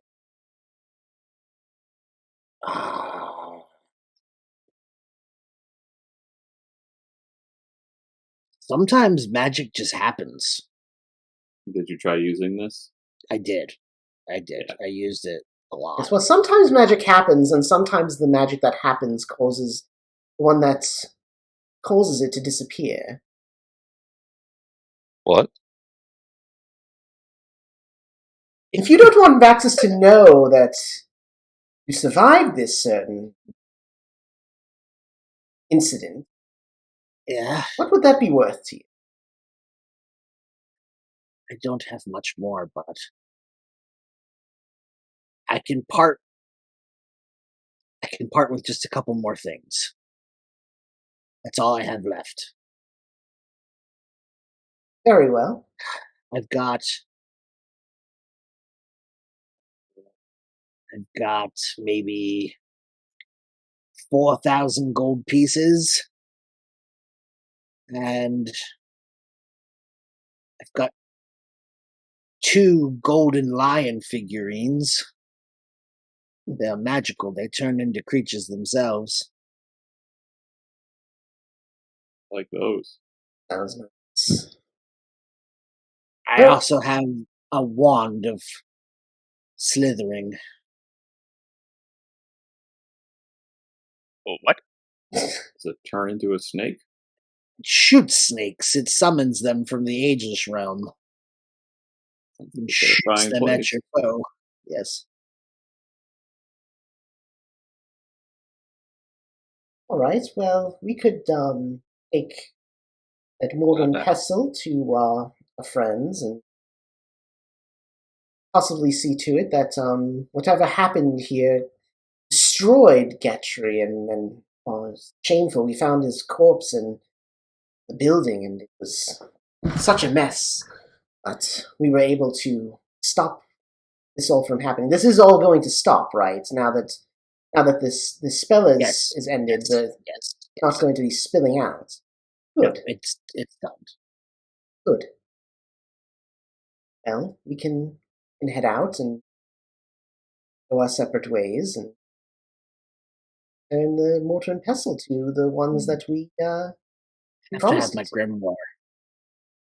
Have to have your grimoire. Is that what you said, or? Yes, it's got my spells in it. What we went through to get here? Yes. Wait, how do we get out of here? Well, we can go back out, but Through the portal. Oh, was there a portal on the other side? I guess. Yes, that would make sense. I would It was follow the you book. back there. I need to get the book, though. You can come with us, I suppose. All right. Then I will lead you to the gold and the other items. I'll lead you safely to them. Very well. And she'll undo the manacles and stow them away. So as you start coming back out, you see that the slime's already like dissipating in the room, and the planar tentacles have kind of gone down. They're not in the room anymore. Getri warns, don't step on the dais of the Sundial. It's a trap. And he also brings you over to the room where all those chests were, and he says half of them are mimics. And he opens the ones that are not and gives you the slithering wand as well as the 4,000 gold pieces. Works for me. Yeah. Where are the figurines? And the 2 golden lion figurines, yep. I'll grab one of those. Unless anyone disagrees. No. You.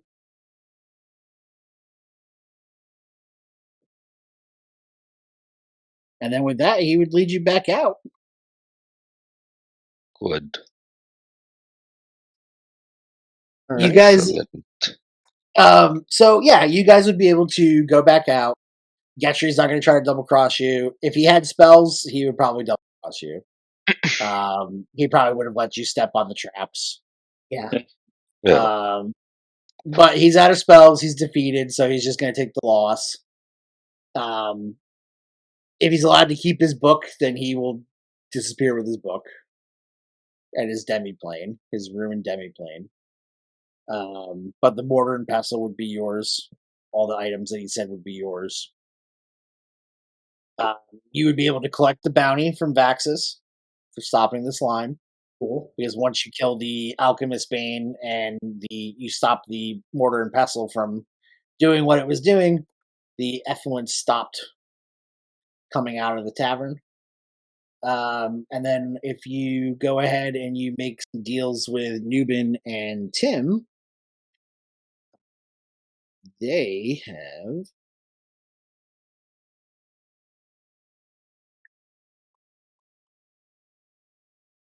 have Wands of Secrets. They have Potions of Invisibility. They have Luck Stones. They have a Ring of Gaseous Form. They have a Hat of Disguise. They have a Venom, or Dagger of Venom.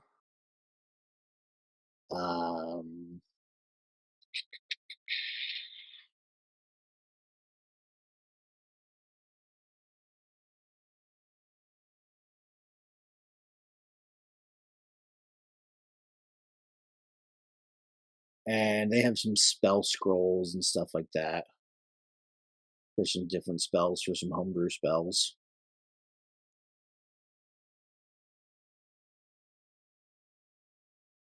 And then if that's not enough of an offer, they will also offer another 2,000 gold pieces.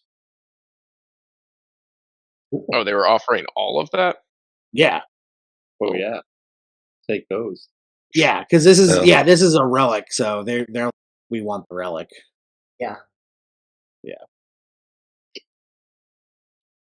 And Tim will just happily meow and carry off the Mortar and Pestle. I would ask if they know who they're selling this to, because I would want to stay far away from wherever this goes. Newman says it's part of the business. He can't tell you who it's going to go to.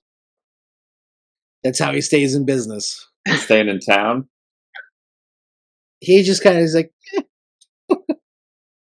We could just keep making money off here if it just keeps happening. We know how to kill it. I mean, all I'm saying, friends, is that once I sell this thing, I'm leaving. Fair enough. I feel like our group is conspicuous enough that after maybe like a couple times that this happens and then we show up and fix it. Well, that's what the Hat of Disguise is for. The Minotaur and the tea thing. Nah, I got the Hat of Disguise now. Dragon scale mail. I look like a really big person with a Hat of Disguise. It's funny how you guys went through that chamber too, because you were like, well, we shouldn't mess with this dude's stuff until we save him. And I was like, oh, okay. Well, I was like, all right, well, there goes half the monsters. Yep. Hey, man, whatever. One monster was enough. It's cool, yeah. Probably would have died if I took any more. I was like, we're in a wizard's demiplane. If we make him mad, he might be powerful enough to... Yeah, that's true. and normally he would be a powerful wizard, but he just was tapped out. Yeah. That's the downside of the wizards. It's like, when you're done, you're done. Mm-hmm. Mm-hmm. I mean, my one wizard, I got that little arcane recovery, and I get back maybe 2 second level spells, and it's like, okay, thanks. The frontline wizard. Yeah, my frontline wizard. I'm gonna clear this villain's place by myself. All right, we're all going upstairs. Where are you going? The basement by myself. Reaching clear. Where'd Graz go? Why do I hear screaming? Yeah. Yeah, I shouldn't have done that, but hey, we lived, Yeah. All that matters. Turn into a bear and climb down a brewery tank to get to you, but yeah. You always save me with bears. That's true. In that game, you constantly save me with bears. Fucking Strahd wanted to mess with me, and Chris sent 6 black bears to fight him, so I could cast spells at him. Great. Bear gang rolls deep. It does. Bear squad. Adobe is so annoying. Oh my god. Every time I open anything, it's like, Adobe wants to add on. You know? Yeah. Mhm. Stop that. I'm just checking our ExtraLife thing before we wrap up here. Because we're pretty much done with the one shot. You guys got right down to goopy business. We Yeah. did. Yep. I like the chemist bane. I think it's kind of cool. It continues which its weaknesses and immunities and stuff like that. Yeah. Yeah. Yep. Yeah. Does the And color then- actually matter, or was I writing that down for nothing? No, it does, because I was basically it can transform into a D4's worth of each number would represent a group of immunities. Yeah. And so it has a recharge ability, so 4 through 6 it can change its immunities. So then it roll on that D4. So then when I said, "Oh, it's color changed or did this," that was how I was trying to be like, "There's something about." Yeah. I figured, because I have a Microsoft Word document of every color you said and everything that didn't work when it was like that. Well, even if it took fire damage, even when it was immune to fire, took fire damage, it prevented itself from healing. So it never got to use its healing ability until Steve got it to 1 HP and let it live. Well, and then it succeeded in doing its healing ability. Yeah, I realized instead of resummoning, I should have just used my glaive. Probably would have been. Had a big old glaive. Yeah, I just had a regular glaive, but that would have no damage.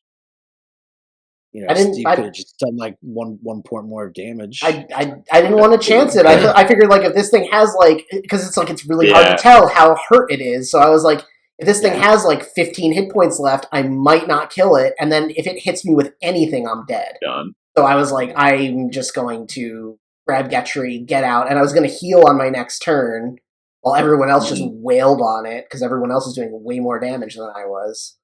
Odie's just traumatized Steve for all of his characters. Yeah. Hey, at least she didn't die. This is true. This is true. If any game that Steve and I play together in which his character doesn't die, that's a victory. That's a miracle. I've killed a lot of Steve's characters. Yes, Yes. in our home campaign, my characters nearly died every session that we've had for the last like 3 sessions. I know. I've used more healing potions on Zamora than I have on Boris. Yeah. It's all Neil's fault. If only the paladin would start healing. You know? It's all Neil's fault. Yeah, Neil's the one that makes playing his character wrong. Neil's the one that makes all the demons teleport right behind my character when she stays away from everything, and then just explode and kill her and deal like 100 damage to my 70 hit point druid. Yeah, it's all Neil's fault. Yeah. I think so. I mean, he's saying that's why I'm saying it. Well, if he would do better at vengeancing with his right, if he would just be better, then I wouldn't have to worry about it. Only Runerick wasn't such a garbage character. Exactly. If he wasn't dog water, just trash. Yeah. If it wasn't clearly a character that Neil doesn't care about. Where is our... He really needs to stop making those throwaway characters. Yeah.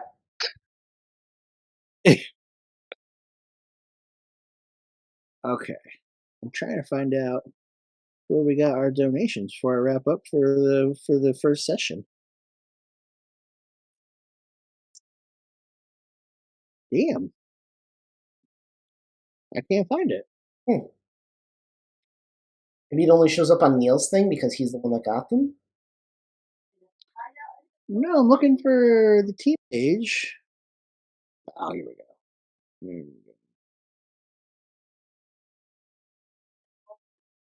Boo-doo, boo-doo, boo-doo. I'm at 109 of my goal. Oh, okay. So I haven't got anything today. Neither have I. So Neil is just the one that's got the donations for today. Yeah. Cool. All right. Oh, there it is. That's cool. All right, folks. Well, we here at Tabletop Totality and Friends, we just played GETRI'S GRIMOIRE, which is one of our free modules that you can get on DrivethruRPG. We did it for charity. We're going to play some more D&D probably in a few hours. I think the next session starts at 8. Yep, 8 o'clock. Yep.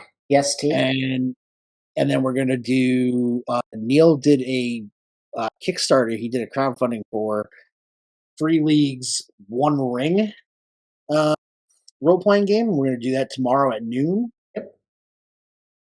So be sure to check in with us throughout the weekend for Tabletop Appreciation Weekend. And I want to give a big thanks to Will and to Jared for coming out and playing with us. Yeah. And Chris. This was fun. And Chris, well, Yeah. you know, Chris is like, we thank Chris all the time just for like things. So yeah, that's fair. We're always like, you know, Chris, we're just glad you're here. But hopefully everybody had fun, and we'll see you again soon. Yep. Awesome. All right, so we will. I guess Steve, you could probably stop our live stream now.